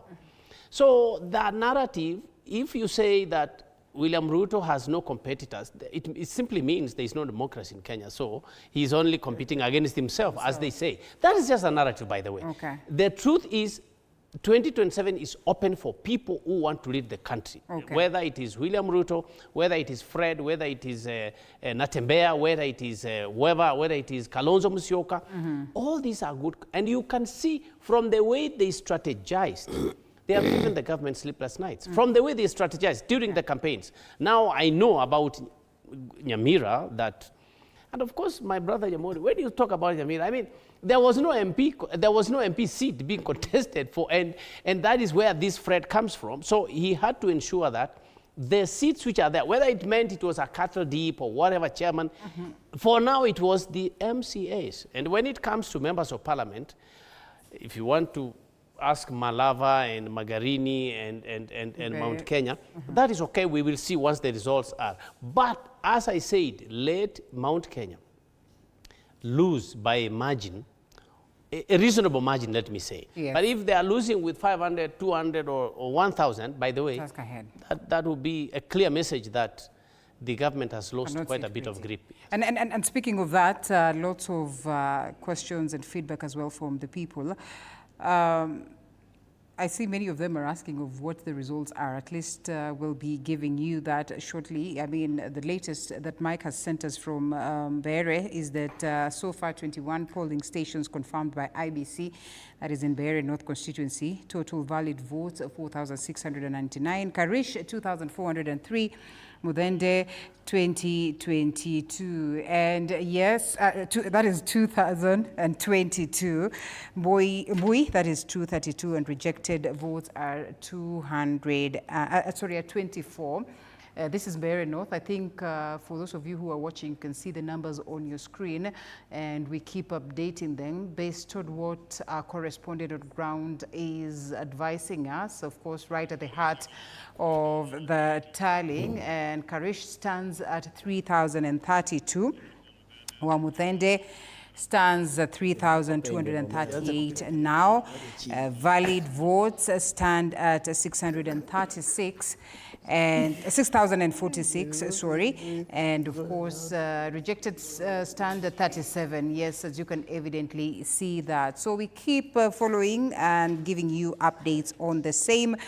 We have our reporters across the different parts. Brian from Mombasa tells us that there's a possibility they'll be giving us updates from that end, and that would mean that the winner could be, announced shortly. So that means the process there is smooth, and, they are almost coming to a close as to the question of the tallying processes. And yes, we come to you, Kevin Osido. I know you want to respond to what it is that the other gentlemen have highlighted in relation to the involvement of the president in these whole processes, but basically also on the involvement of these public figures and public leaders in terms of campaigns and their spaces democratically and what is allowed constitutionally. We come to you on that very matter. I know that at some point in time, Wakili Nyamori highlighted on what Gideon was told, hold for a moment, and somehow something will happen. After this, or after 2027, what is Gideon bracing himself for? Linda, the challenge that we have is that Kenya is a pure presidential system. In as much as our constitution anticipates a parliamentary system, of course, with the coming in of counties and even the structure of our legislature, upper house, lower house, etc. But the executive and the head of the executive is still wielding a lot of power. Right. And that power is not just evidenced in the political process, but you also see it in the development processes, where, for example, people have to go to State House for roads to be built, for dams to be constructed, for many things, including shut work, whereas the Constitution, in my view and reading, did not anticipate that. The Constitution anticipated that the president would be the leader of the executive, so that the executive is executing government programs, policies, and ensuring that service delivery actually works effectively. Now that, to a sense or extent, was supposed to also bar political engagement, where, for example, you have negotiations with people like Mheshimiwa Gideon Moi, and that for a long time he's not supporting government, he has his own party, he's actively engaged in it, and then suddenly we see a handshake happening, and you forgo the senatorial seat, and there are words around appointments, reshuffles, many things that happen, largely because of the gap in terms of understanding the place and space of the presidency and the president insofar as engagement in politics in office is concerned, because I don't think that that is what the Constitution anticipated. And that is why we were saying here that cabinet secretaries and public servants, actually civil servants and public officers, are not allowed to engage in political activities. But you realize that we play around it up to and also including appointments to the cabinet, because in the past, an MP was also a cabinet secretary. But you see now, if the president has interest in Kevin Osido, who is, for example, the MP for Arieda, I have to resign my position as an MP for me to be appointed into cabinet as a CS for devolution, for example. Now, those are very, very strong aspects of democratic governance and, of course, institutionalizing our politics. Right. But I think we must therefore look at, dismissing or demeaning the political capture, which tends to really galvanize our engagements and take over very serious aspects. And I think that also borders on service delivery. Right. Because it doesn't mean that you have to be close to the powers that be Right. for services to be delivered. Yeah. It has to be a mechanism where, for example, if you have representatives in the House, call it National Assembly, and they have appropriated a budget, that budget needs to work for everyone in the same manner as to whether you voted for government in office or not. Okay. But because of the political culture that we are as a people, one election ends and a campaign for the next one starts immediately, including even here, where we have by-elections. The moment they announce, like I see already, DCP has wins Kisa East down there. Let me give you the actual updates on that, because then we will also want to understand just how much of a grip DCP has, understanding that it's just a new baby, that DCP clinches the first elective seat as Aduda Okwiri wins Kisa East Ward by-election. And of course, they have made political history this Thursday after electing Aduda Okwiri, and that is under the Democracy for Citizens Party, DCP, as its new member of County Assembly, marking the party's first ever elective victory since its unveiling earlier this year. It's barely a year old, but it has managed to, hold that kind of grip. Of course, we get to understand that and more as we continue to unpack it, yes. Yeah, so as I was saying, that the moment winners like that gentleman is mentioned, everybody begins to plan and organize for the next election, as opposed to now thinking around how do we work with the people who are going to be, mentioned, to be declared and handed over the certificates to make our communities better places. And I like that. I want to take it away from you and take it to Wakili Nyamori here. That, like Osido highlights, we have for a long time seen short-term political calculations, continue to literally derail national ambitions. How do we get ourselves out of this? Because, even if we are going to genuinely speak, we say some of the reasons why we are here is today is because of the calculations that have been made by politicians, individual politicians that have literally disenfranchised or disadvantaged us as a nation. Now, as I told you, I like being a realist. Yes. I've been in politics long enough not to be, just an idealist. It is, I think, Winston Churchill who said that to be, if you're not an idealist at 20, then you have no heart. If you are not a realist at 40, then you are a fool. I think the issue is that Kenya is a very political country. Somebody says leadership is difficult, but leading Kenya is extremely difficult. And because we are a fractious country, we are divided in very many ways than one. In terms of tribes, in terms of, age, generations, and so on and so forth, and regions, and economic, levels. And so, because of this, we have to accept the reality that in every political contest, certain groups will find themselves feeling that they have won or lost, and because of this, our elections will continue to be very competitive, and you realize we have moved away from a situation in which elections end with very wide gaps. It's very, very, very tiny gaps. So what then that means is that whoever wins the election will always need to find a way of stabilizing the country. And I think Kenya has again set an example in this, that what happened after by the president calling on his opponents, call on Raila Amolo Odinga, call on Uhuru Kenyatta, that let's sit down. Give me some of your nominees to put in government.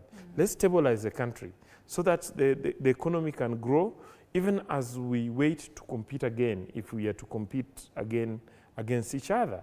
That will stabilize the country, because the issue is that we are struggling around about the pie. Okay?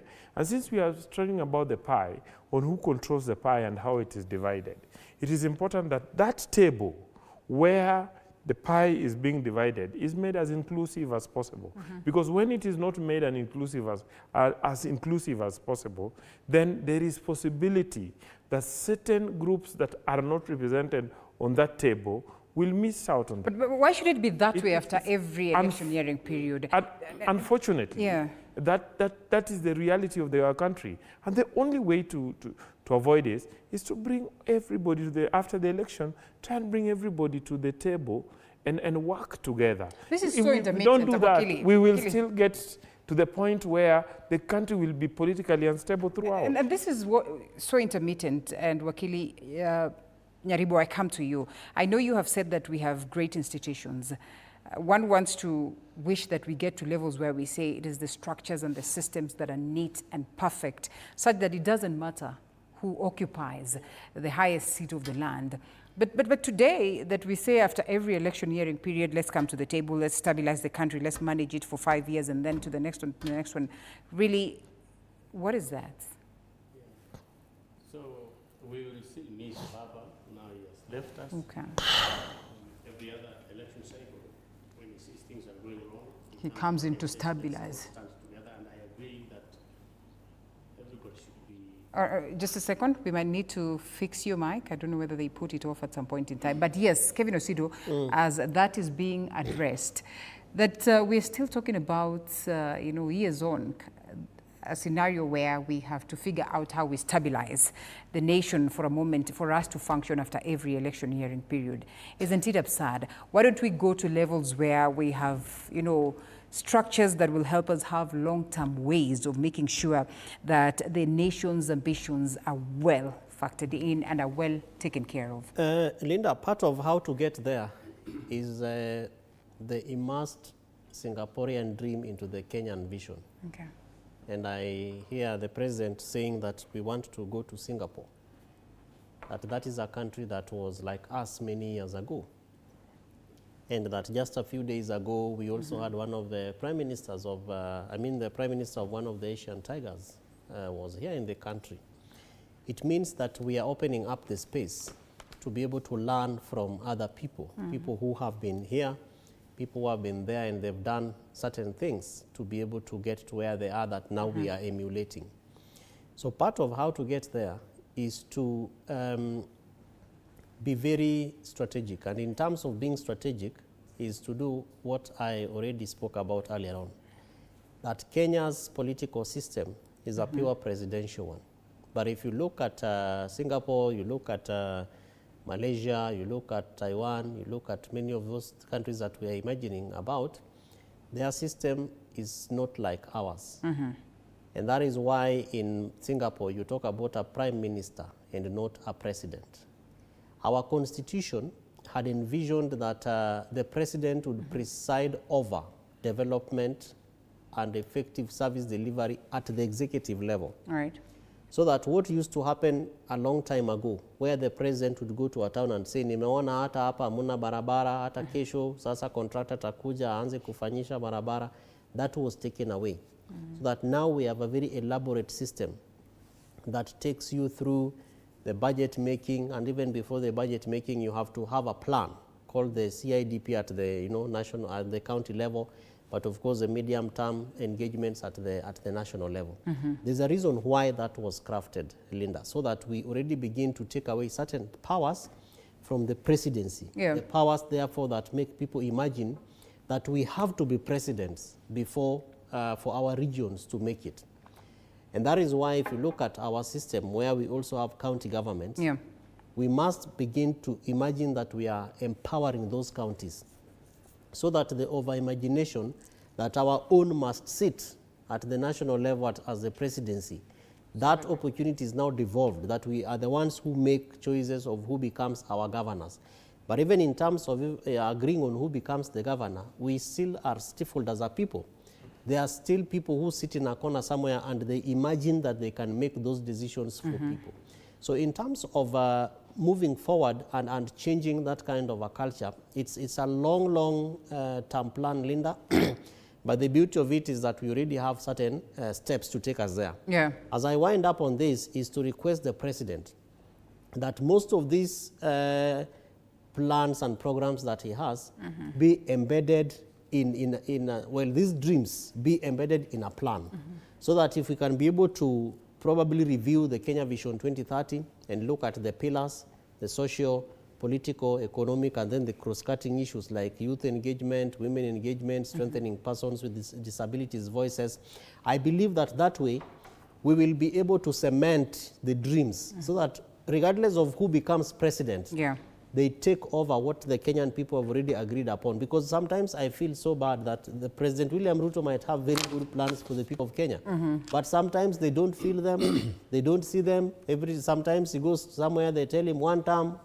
And unfortunately, yes. It's bad. And unfortunately, as we loop in, Wakili, is that upon his exit, the next president will come with his own other ideas and perhaps bury these ones. Yeah. You know, we look at our media and what we consume, Linda, every day, like today, it was purely all politics. And you look at what's happening at agriculture, economy, I mean, in terms of agriculture, in terms of commerce, in terms of ICT and social media, in terms of TikTok and how it is improving the lives of the people. I know that media does cover this, but when you look at the ratio, we are more political in Kenya than we are agriculturally, than we are commerce. And that's where the problem is. No, they say politics is a blind line of every activity in the nation. Yeah, so now my brother says that the president, when he wins, he should bring people together, which I think is mandatory. Sort of, that's constitutional. But when you look, the former president told us something that if we don't look at the youth ballooning, the numbers of the youth that we are getting without proper employment, without proper occupation, it's going to be a problem. It is a problem. We saw it in 2024. It is a problem. So you are asking, why then should we be called on the same table? Why can't opposition remain opposition completely without having to come to... In fact, William Ruto was for that opinion that let opposition be opposition. Right. Up until, for some reason, people went around him and he had to shake hands with BAMBA again. So I think, Linda, if you look at our country, in a couple of days now, we talked about huge mineral deposits in form of gold in Kakamega, and we have this gold also in Migori. We have fossil oil here in Turkana. We have in Kwale and Wajir and the north. We have so much minerals on this. Then there is something they call rare earth, which actually Kenya has in huge deposits. If we had governance that would allow Kenyans to do their business, nobody would be interested in State House. The problem we have is leaders don't want to leave citizens alone. They don't want to let Nyamori practice law. They have to pull him to politics. They have to say, you must be in politics. What are you doing in your field? So the problem we have actually, it might look like funny, but the problem we have is Kenyans are not being allowed to walk freely in the street. Police have to stop you, they ask you nothing, and then waste your time, put you behind cells for absolutely nothing. Sometimes you die, So Kenya should learn this habit of, disengaging from politics, especially, idle politics. Let those who are politicians play politics. Let the president win. Let him leave the minerals, the resources we have in the country. Look at employment. Kenya is respected to be having highly, learned HR, human resource capital.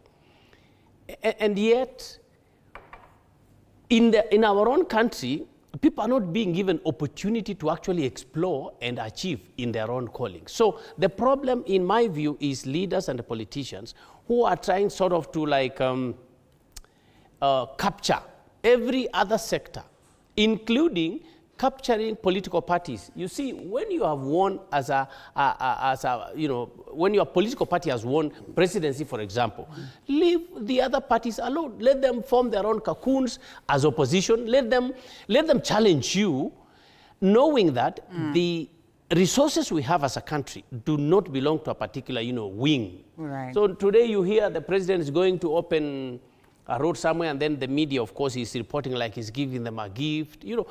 The way we are taking national resources and then trying to supply them like some medicine to a people is actually what is bringing this kind of bad governance. Osido, I know you want to weigh in on that. You have to make it 30 seconds so that I can allow Wakili to speak to what we see, the results that are out here, and the true, maybe the true picture, but basically what many have said.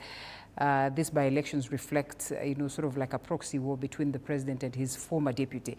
And he has garnered a win barely a year, with his party. How do you tell the president really he does not have a competitor?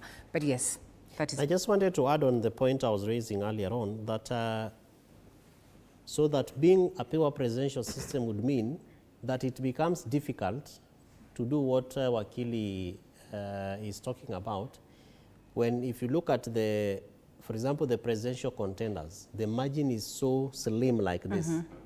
And if you imagine the investment in the politics to run for an office like the President of the Republic of Kenya, the degree of investment in terms of the monies that you put in place, the infrastructure, and then that you make an announcement like now what we are talking about, which is why I was saying, the loser and the winner must sit together and agree, how do we do the nice things that you talked about? In Kenya, Mheshimiwa Raila Amolo Odinga, may God rest his soul in peace, Joey, will actually be asked to just walk.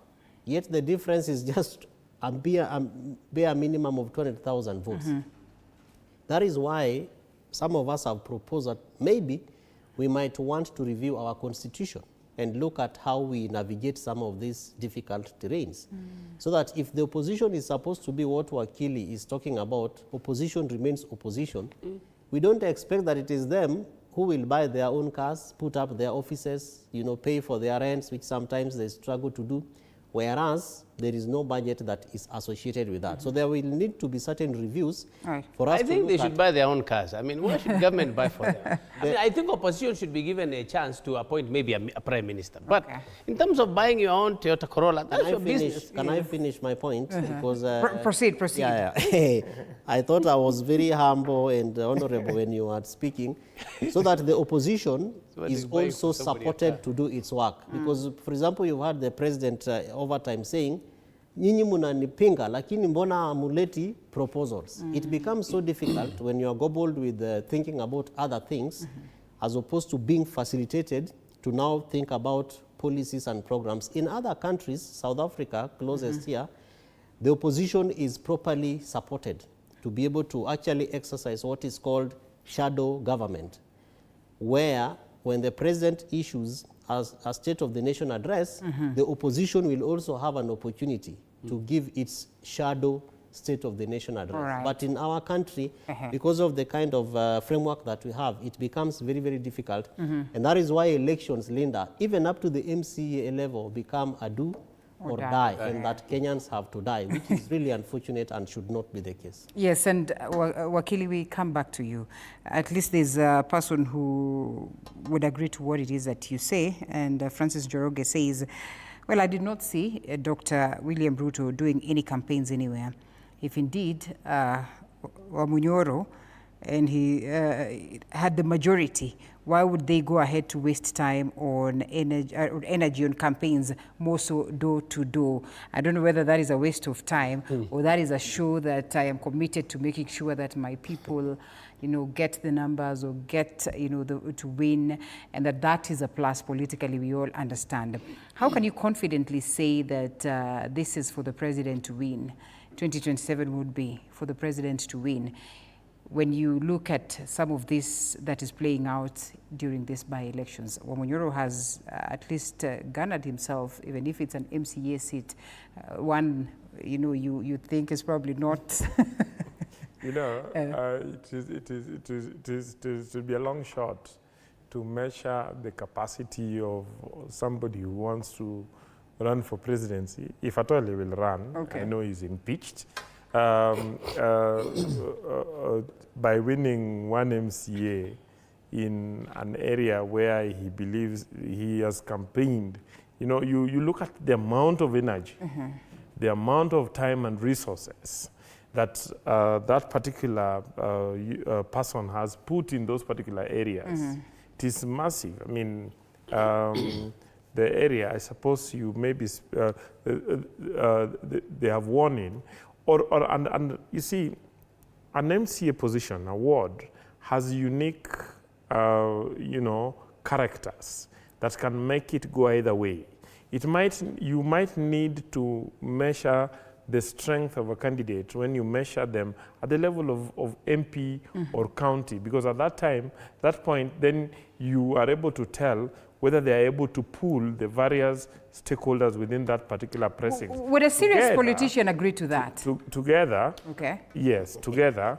But then my point is that we must look at this election wholesomely, these by-elections wholesomely. We must look at all the pressings, and we must then be able to measure and gauge which particular formation, you know, has won this clearly. And I, like I say, I can't do the work of IBC to call out the elections now, but I mean, the information is out there. I'm sure that you can even see it in social media, that almost all the major seats, counties and constituencies have gone to the president's formation. That speaks volume. And it is not one area. It is across the country. Okay? While these people that you want to say have picked a pocket here and a pocket there because of certain unique characters of those areas, cannot speak to their strength. It only speaks to their weaknesses. Okay. It only speaks to how they are confined to certain villages. Okay. No matter some people are called villagers. A serious politician would argue that... What I just wanted to say, I think... Well, I was just... he wants to build a politics. That's fine, that's fine. Well, I'm just building on what Nyamori is saying. Yes. okay. That these particular by-elections, the marking scheme is not out of 100. It's the highest marks you can score here is 40. Okay. That's all you can score, because we had 17 by-elections, if I'm not wrong. And therefore, we did not have 290 members of parliament. 24. We did not have 47 governors. We did not have about 1,500 MCAs. We had just a handful of them. So that overall was out of 40. The real game will come in 2027 again. And then even out of 40, did you get 20 or you actually got 35 out of 40? And another person also got 37 out of 40. So when you are going down to details in terms of how somebody has performed and who has won, of course, can be the Kenya Kwanza broad-based coalition, no doubt. Why? Why? Because the coalition is also in Nyanza, is in Western, it is not in Central, but it's in Coast. That's why you see in Magarini, they are winning. So when you talk about, and again, we are going to see whether this coalition will go beyond to 2027, because, I mean, they are still haggling about that. But in terms of who has won, who has lost the grip, is it the united opposition that has lost the grip, or it is the broad-based government that has lost the grip? That is out there. The jury is out there. I mean, it is them who had a large majority. And by the way, you know, there's a confusion, Linda. When you're talking about broad-based government and the you know, I am not even saying that the ODM, for example, has lost anything, by the way. Right. That's why I was using the word Kenya Kwanza. I was specific about the Kenya Kwanza arm of this broad-based government definitely has lost grip. If you talk about ODM, and coming in to support the Kenya Kwanza brigade, then I agree with Nyamori. They have actually literally gone up. They are still rising as a star. But, you see what? But in 2027, whether they will again go together. What Wakili is talking about is illusion. To be seen. The reality. The reality is that we have two formations. Yes. The reality is that we have two formations. The reality is that in those two formations, in one formation, the leader is President William Ruto, with very clear leadership and a very clear focus. The reality is that in the other side, we have a group of people who cobbled themselves together and tried to create an illusion to the country that they are so powerful, okay, that they control the country. Okay. When the chips are finally down, it is very clear that Matiang'i has 3 MCAs in Nyamira. Okay. That Kalonzo Musyoka has an MCA in Machakos. That Gachagua has lost the mountain. And who else? I mean, so basically, Gashagua's interest really centered on the mountain, because the MCA that has just he's just gotten is from Western region. Yeah, but what I say is that MCA, it's such a tiny position. We had Malava, we had which he could win in. My point is, and we're still awaiting for the results. The center that has remained to hold in this election is the president's formation, which is the broad-based that's why I'm saying it's out of 40, because there was no parliamentary elections in Nyamira, for example, that there was in Malava. So if he is associating Tawe movement with Malava, or Wetangula for that matter, then it would be just. I thought Matiang'i was running for president, not Nyamira governor. That is true, but they are called United Opposition, and they were trying to exude their power from their origins, where they come from first. And that's why they were giving the Kenya Kwanza, sleepless nights. It has exposed them. And for Gachagua, that's why you hear them pushing him to Mount Kenya. By the way, this was all strategy. And in terms of whether he will run or not, that will come out. But I said that's why you have to mark it out of 40. Right. Linda, I think that it is important to inform our viewers that this is a by-election that has stakes.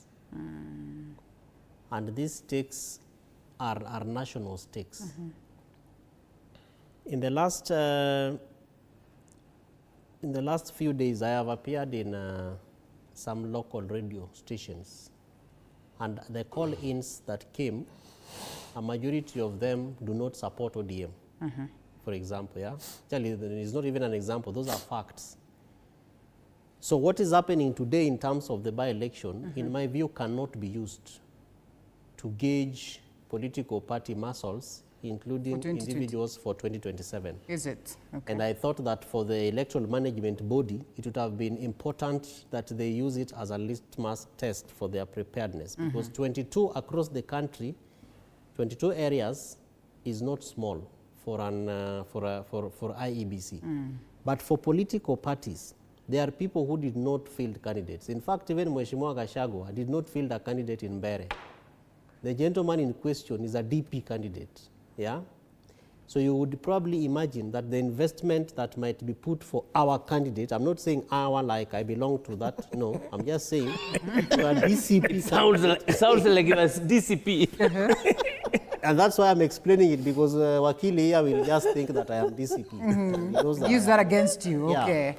So that there are also people like Jubilee who would have decided to actually field a candidate in Mount Kenya, a party that has also gone through the thick and thin of these political terrains. But they decided not to, and in fact, in some parts, they have a candidate, I think, in Narok, and then in other parts of the electoral areas, they decided to support certain candidates. That speaks volumes. For UDA to have put together the kind of machinery that we saw happening is a good thing. But if, as Mheshimiwa Wakili wa Nyamori says, that they have it, had it been that they had it, the kind of investment that we saw, up to and including, people giving citizens a leaf at Nisukuma Wiki, enda ukule, a governor giving people sweets, it tells you about who we really are as a people. If the election was taken, I don't think they would have gone up to that lower level of issuing sweets. It means that the stakes are so high and we have to do everything we can, including giving sweets, you know. And I'm not talking about the monies and the kind of planning we are hearing taking place where people have lists and they have put it from A to Z and people are being given, you know, resources. IEBC will tell us and the observers will ultimately issue their reports. But if it is true that the government side had it, I don't think the kind of investment that is happening would have been an easy thing like saying, tuendeni tupige kura, and then you are sure that you have it. But I think moving forward, I believe, in terms of informing 2027, people are looking at critical things. Remember that there are people who have not received services just because they didn't have an MCA, just because they probably didn't have an MP, a National Assembly representative. That must be able to be cemented, and that how you deliver will inform whether you are re-elected because you are elected in this by-election or not. And even for parties that are also looking forward to forming coalitions, including ODM and also UDA, some of the leaders are saying, for now, between now and 2027, we are in government. So that also needs to, you know, we cannot go out there and say, we are in government post-2027 etc. It is based on the performance and what the electorate see, which will also border lean down what we've been talking about, the voter turnout. There are people who will wake up and go and vote tomorrow because this by-election has really presented something that they're looking for, that the person they've been looking forward to go and deliver services for them finally has an opportunity. And now for 2027, because we used our power, let's go ahead and use that power and give them the space. I think it is easier to look at it from a broader perspective. And I know that the parties, they have analysts just like us. They have people now in rooms looking at the papers, you know, calling, making phone calls. Those phone calls and the analysis will inform the negotiations that will happen even in 2027. So that for those who run for president, I'm sure you've heard people in ODM saying, we want to be surprised if President William Ruto becomes an ODM candidate. They are basing it on something, which I believe goes beyond assuming that we already have won the by-elections. And you know, Wakili, earlier on I had asked, why voter apathy? Well, perhaps informed by the fears of violence and all that. But is it also because there's a general feel in the country that perhaps elections are elections when, you know, there's a presidential vote, you know, to it, or elections are elections when, you know, they are largely about the entire six-piece or six-tire? Because then we do not want to perhaps whitewash what it is that, you know, Nyamori says, because that is his opinion and, you know, it is okay and it is valid based on his argument. But we have constantly had them campaign and requesting and actually begging, tafadhali mkitupatia kura, tupatie yote sita, from top all the way to the county level, to the ward level, that this is the most critical element of the devolution unit. Can we tell the masses that indeed an MCA seat is just an MCA seat? In fact, first of all, apathy, voter apathy is amongst a class of people. In most cases, it will be this younger generation who try to, you know, ignore voting. But most families wake up to go and vote. And by the way, a lot of excitement around voting is within the person they see on a daily basis, the MCA. This is what the Mashinani people really care about. But also, when the president is a person of your, let's say, for lack of better words, if it's a person from your region, you will find people also quite excited about going to vote. When a member of parliament is a person of your clan, you know, Kenya is a country where clanism and all that also come up, show up quite a bit during campaigns. Again, you will see people excited. So there are many factors, but in terms of the youth, I don't think they care any of these things. They will simply imagine that the elections have been won, already have been rigged. It is decided, we are just going there to stamp for somebody to win. But these particular elections, these particular by-elections, have shown us that, yeah, no, you can actually vote and your vote will count. So let the young people never agree. Let them go take registrations and let them vote in 2027.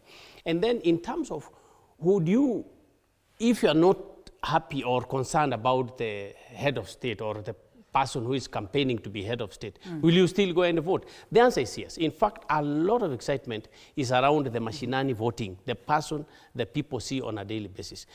Apart from that, when members of parliament come in and governors, they campaign quite a bit so that they convince the people that we are also here. You realize, by the way, that many people, when they go to the polling stations, they vote for their MCA. Then they ask, tunavotia nani MP? They do not know, or rather, what about ile kiti ya juu?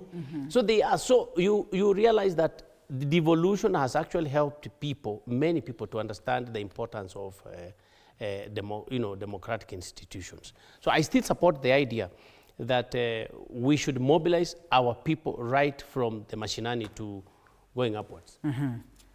Do you suppose that we oversee a scenario where we will have more people registering as voters even before we get to the 2027 general election? I mean, we need to do that. I mean, there are so many of Kenyans who are not voting. There is ongoing, continuous voter registration going on. And, the government is also trying to mobilize people to come out and register for IDs. There was a case in two cases actually that I've seen in Migori that touched me. One was of a man who is 57 years old who had no ID. Another one, a lady who is almost 70 years old, I saw on social media yesterday, who had no ID. So it is a mobilization of mopping up of people to take IDs and then take, that would get out people. One thing that we also need to appreciate as people at this level is that Kenyans have so many competing interests. And then there are very many structural challenges that they are facing that would prevent them or discourage them or not motivate them to go out there to register, to vote, and to come out to vote. So even as we try to solve those structural issues, poverty being part of them, we think in answering your question on why there is low voter turnout during by-elections is basically that voters turn out to support their hero. Okay, so in an election where you have 6 elections being contested at a polling center, that is from the presidency to the MCA, then and there are different candidates for each and every position. Every candidate is a hero, to his supporters, and some of those supporters took votes specifically to vote for them. So when they are not on the ballot, then nothing motivates them to get out of their normal programs to go and vote. So even as much as we tell people to vote, we will need to recognize that by elections will still not, pull as much numbers as the general elections will. Yeah. All right, we still are having numbers coming in, perhaps some already declared online, but of course we are awaiting the official communication of the IEBC to confirm that, and our reporters on standby across the different parts of the country so that we can have these declarations made official that yes, it is quite tight from the different spaces. We're talking about 24 seats, and of course we have had 1 senatorial seat as well as 6 of constituencies and 17 wards across the different countries, parts of the country. We also have had, contenders that have not been challenged, or they would say that perhaps they would go in and post and all that, but all this did not stop the processes of voting ongoing in the different spaces. And as well, what it is that Kevin Osido reminds us that we also have ladies in these spaces that we do not get to speak of. We still have a long way in terms of addressing this matter of gender-based violence? Sorry, not gender-based violence, because we are in that 60 days of activism. I think we need to speak about that. But generally, the two-third gender role, still a pipe dream? Of course, we have quite some distance to cover, and that is also based on our political system and political culture. It is too patriarchal, and if you were to move it further and look at really what it means to put forward a strong campaign in this country, Linda, it is heavy and extremely exorbitant in terms of the budgets. Sometimes even for the women candidates and even persons with disabilities. Now look at the insecurity issues that we've been talking about. I don't think that a bigger percentage of our women in this country can stand this politically. So that if you can see blood from a lady, like what we saw with Mheshimiwa Kaluma, it would be so bad.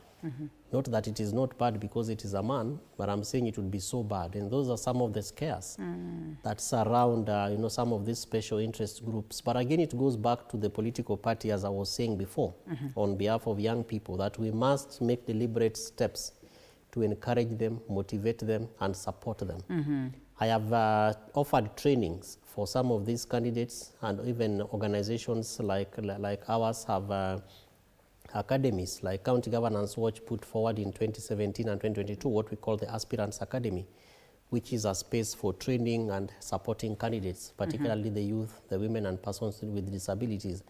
But if you listen to their experiences, sometimes very horrible things, even within political parties, where people would rather sleep with you to promise you a nomination certificate, which you are never sure about.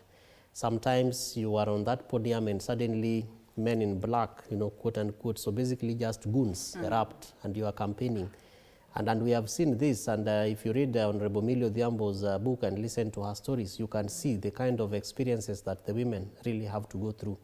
And so political parties have to make for us to get to that level where we can say, yes, affirmative action and the two-thirds gender is working, not because it is a legal requirement, because two-thirds gender principle is a legal requirement, which Parliament overly has refused because of lack of many things. But political parties must interest the ladies to be able to come out there. And if we can be able to elect more women, we probably do not need the two-thirds gender principle, because part of why we are doing it is to fill in the gaps which therefore inform the affirmative action bit of it. But if we can be able to encourage people, citizens, Kenyans across the country to support women and actually vote them, and the men are also willing to sit in and say, oh yeah, because we have a lady in this particular vote, I will step down and support the lady. Of course, politically speaking, it is a mirage, but those are some of the steps that we can be able to put so that societies in our country that engage in negotiated democracy, particularly the northern Kenya, can also decide to say, yes, we have this number of governors, for example, 6 or so governors or 11 governors within FCDC, but out of these 11 governors, we are going to give 6 women or etc. In that way, I think that, Linda, we will be able to begin to see us meeting this particular framework. But I wanted to just add on to something that was raised here. Make it tight. From what we see happening with these elections, moving forward to 2027, and I think that this should be a message to Mheshimiwa William Ruto, that the presidential vote might not excite people to wake up and go and vote. And many, many things that come forward. For example, that one, Mheshimiwa Raila Amolo Odinga is not in the picture anymore. So unless we get a candidate to the stature of Mheshimiwa Raila Amolo Odinga, I don't see the people who would perennially wake up to go and vote for him as a presidential candidate doing the same thing, unless we get an equal match. Number two, from Mount Kenya, normally we've also seen the Kumira working because we want to vote out Mheshimiwa Raila Amolo Odinga. That is something that I think, politically speaking, has to be put to the fore so that people who are planning for the presidential vote and to get people out so that the turnout is beats the 50% plus one, need to focus on that. Okay. So from our organization and based on the by-elections like County Governance Watch and what we are seeing, 2 seats that are going to ensure that people come out to vote, in addition to what my colleagues have said, are the gubernatorial seat and the MCA seat. And I'm saying this so that I dispel the notion that Wakili Nyamori is saying that the MCA, in fact I wrote it here, an MCA seat is just an MCA seat. It is not just an MCA seat. Okay. It is a seat that makes decisions at the county level. It is a seat that decides the budget. It is the seat that impeaches the governor. It is the seat that makes service delivery count at the county level. And perhaps closest to the people. In fact, once, and in fact, just on that, because I think that is, are we doing our final remarks? I want us to stretch a bit. We will be advised to, but we should be around there. Yes. So okay, fine, then, because it's already midnight. But the point here is, if devolution is working, Linda, nobody would bother about State House, by the way. Yeah. That is a scare to people who want to become presidents, that they will not have the power that other presidents have had. Okay. If devolution is working and we have better roads and water at mashinani level, and we don't need Nairobi, you see, we just need to go to Nyamira, go to Siaya and do your business and then go back home. So if devolution works, actually we will be more than happy to really focus on our MCAs and make sure that they can do what they need to do. Interesting. And speaking of which, just looking at the numbers, perhaps not again to declare, but somehow, like you rightfully say, there's a bit of, positives for the broad-based government, so to speak. Will this cement it more if, of course, they are to garner some good number?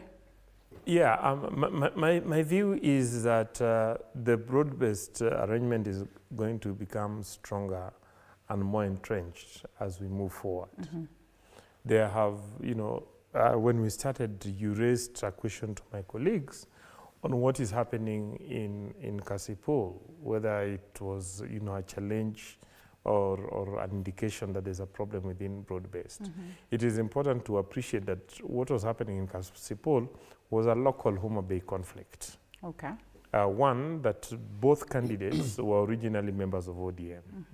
And two, that there was a very strong presence of the governor in the campaigns in Kasipul, and which seemed to have then drawn her opponent, including her deputy, against her campaign to support an opponent that had bolted out of ODM. Okay? There are certain people who, try to portray that probably there was, that Aroko may have had sympathy from the UDA wing.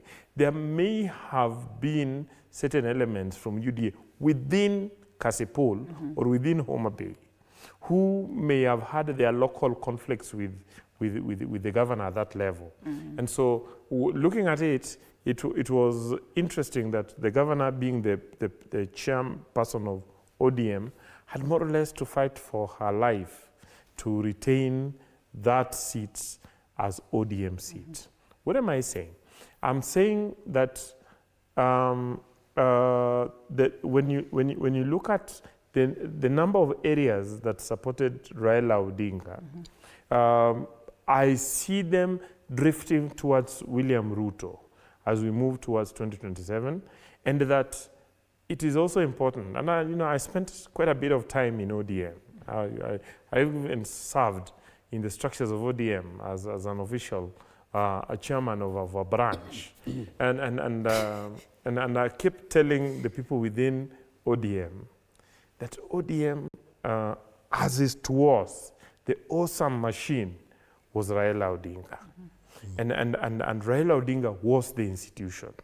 When you remove Raila Odinga from the scene, then there is no single individual within ODM that can hold all that mass together. However, they were lucky that, and you see in my culture, we normally say that when old men are approaching their twilight, they normally make certain arrangements whose, the wisdom you only see once they are gone. And one of the wisdom that Raila Amolo Odinga did was to then leave knowing that he would have left his sheep scattered, he took them and left them next to another pillar, another shepherd, who is William Samoei Ruto. Right. My view is that William Samoei Ruto is more popular than any other ODM candidate who may be running for their political seats. For instance, if you come to Kisumu, anybody who may want to run for governor, for MP, and MCA, you will find that William Ruto will be more popular than them in those particular precincts, and that most likely for those who will win will be those who will align with William Ruto. Okay. Yes. Interesting. So the glue of ODM would hold until then? My view is that the ODM fraternity significantly will revolve around William Ruto as we move into 2027 and until 2032. Oh. Because there is nobody that can replace. I doubt on my part whether that will be true, but again, it's a honest opinion from Nyamori. But I doubt, because the simmering talk in the ground is BAMBA is not there, so we've got to make our choices, and that's why people courageous like. Wakili, I want us to briefly cross over to Magarini, because the people of ODM are speaking. I think it's best if we listen to them than we actually speak for them. So yes, we cross over to Magarini. That is Kilifi, Governor.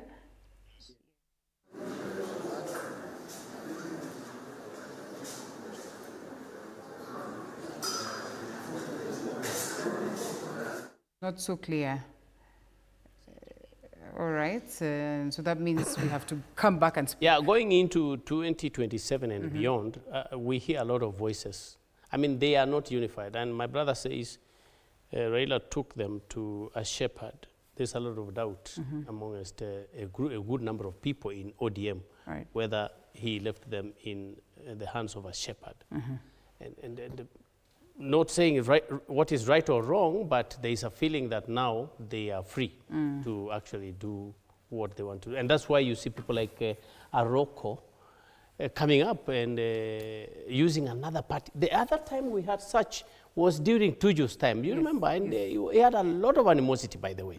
But now Aroko has been accepted and is not really being fought in the sense that you are an outsider, why are you coming with another party? So he aligned with William Ruto. Going into 2020, going into 2027, I am sure that that it will be a totally different language here, especially with the incoming united opposition that is trying to get people from all regions of the country. And before we come to you, Abdul Somad, the governor of Mombasa, is speaking. Let's listen in.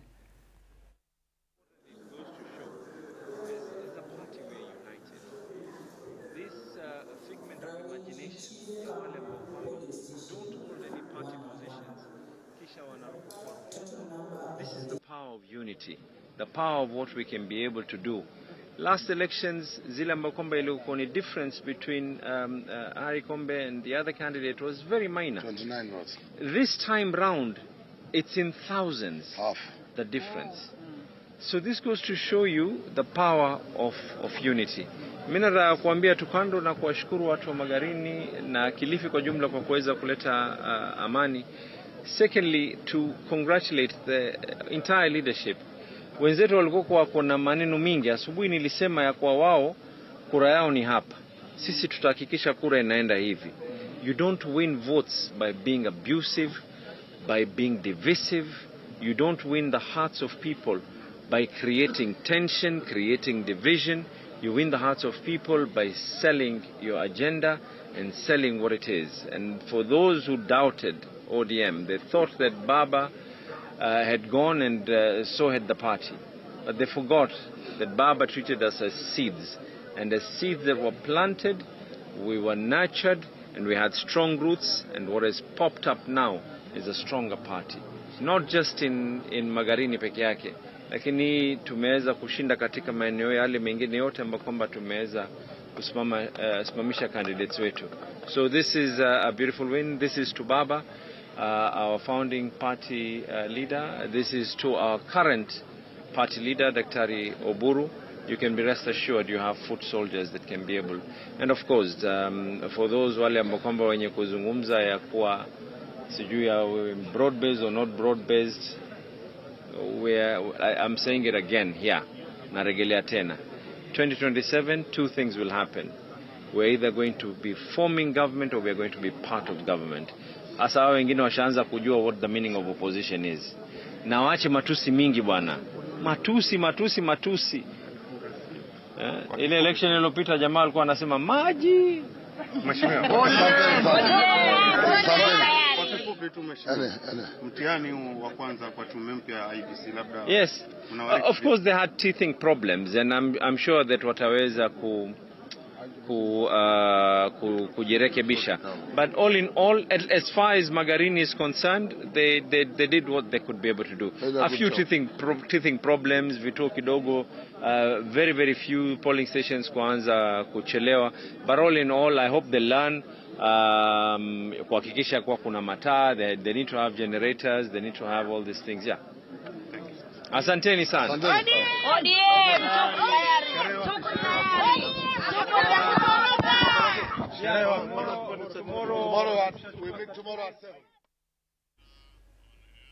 Bas wakili, habari ndio hiyo as we come to a close. You were weighing in on that matter, so yeah. Yeah. I had actually finished, and my brother was Kevin Osido was coming in, yes. Yeah, yeah, habari ndio. But what Somadi says, what Somadi says, yeah, he's right. I mean, he's right that people should have unity and all that, and he's saying they will either form government or be part of government. Yes. Yeah, and there's only one route to it. He's told you people, those people who are testing the opposition to test the opposition and get there. Again, it is between now and 2027 is about the next election. The second Tuesday of the 5th year is many days, but in our country, those many days are very few, politically speaking. And this is not an opportunity for, in my view, people to celebrate and imagine that, yes, we have it. Because as I said earlier on, is an opportunity for people to strengthen their political parties, look at the gaps, and also because Kenya is a coalition-oriented, a negotiated political space, there are also people who are keen to look at who do we merge with, who do we coalesce with, who do we sign MOUs with. And that's partly why I think that the governor Mombasa, Somadi, is saying we'll be either in government or we are part of that government.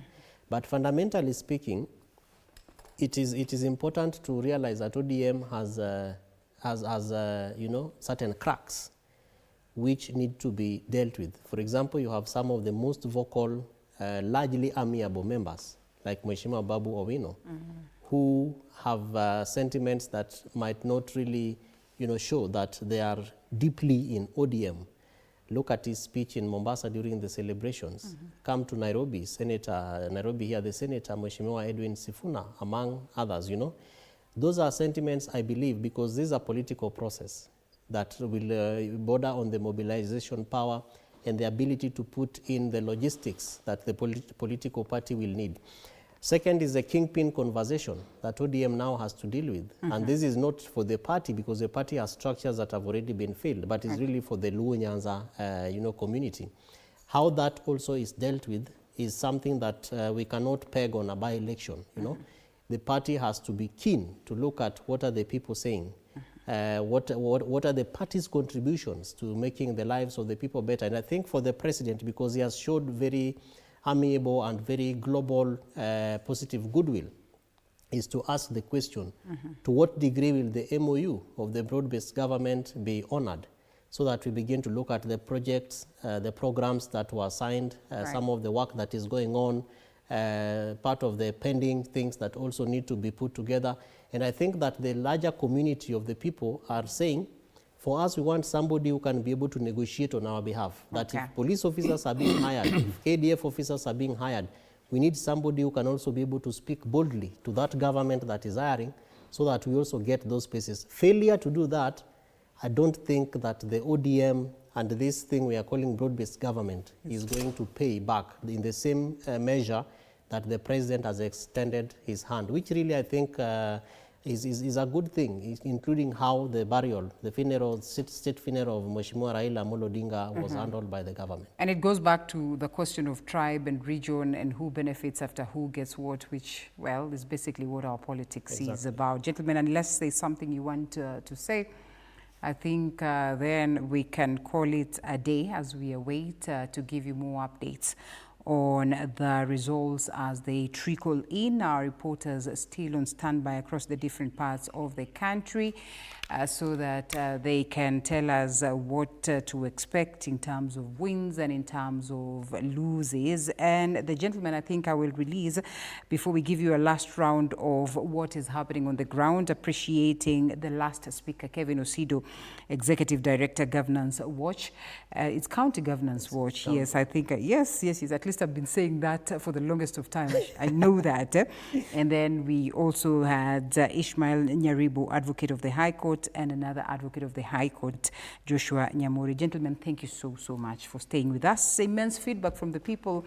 I think we await for the final results and declaration by the IEBC so that then we know what way moving forward as we as well braves ourselves for 2027 and above everything, as the persons that have voted today await to get proper representation from the persons that will have voted in. Micah Guongo in Mbere North, we come to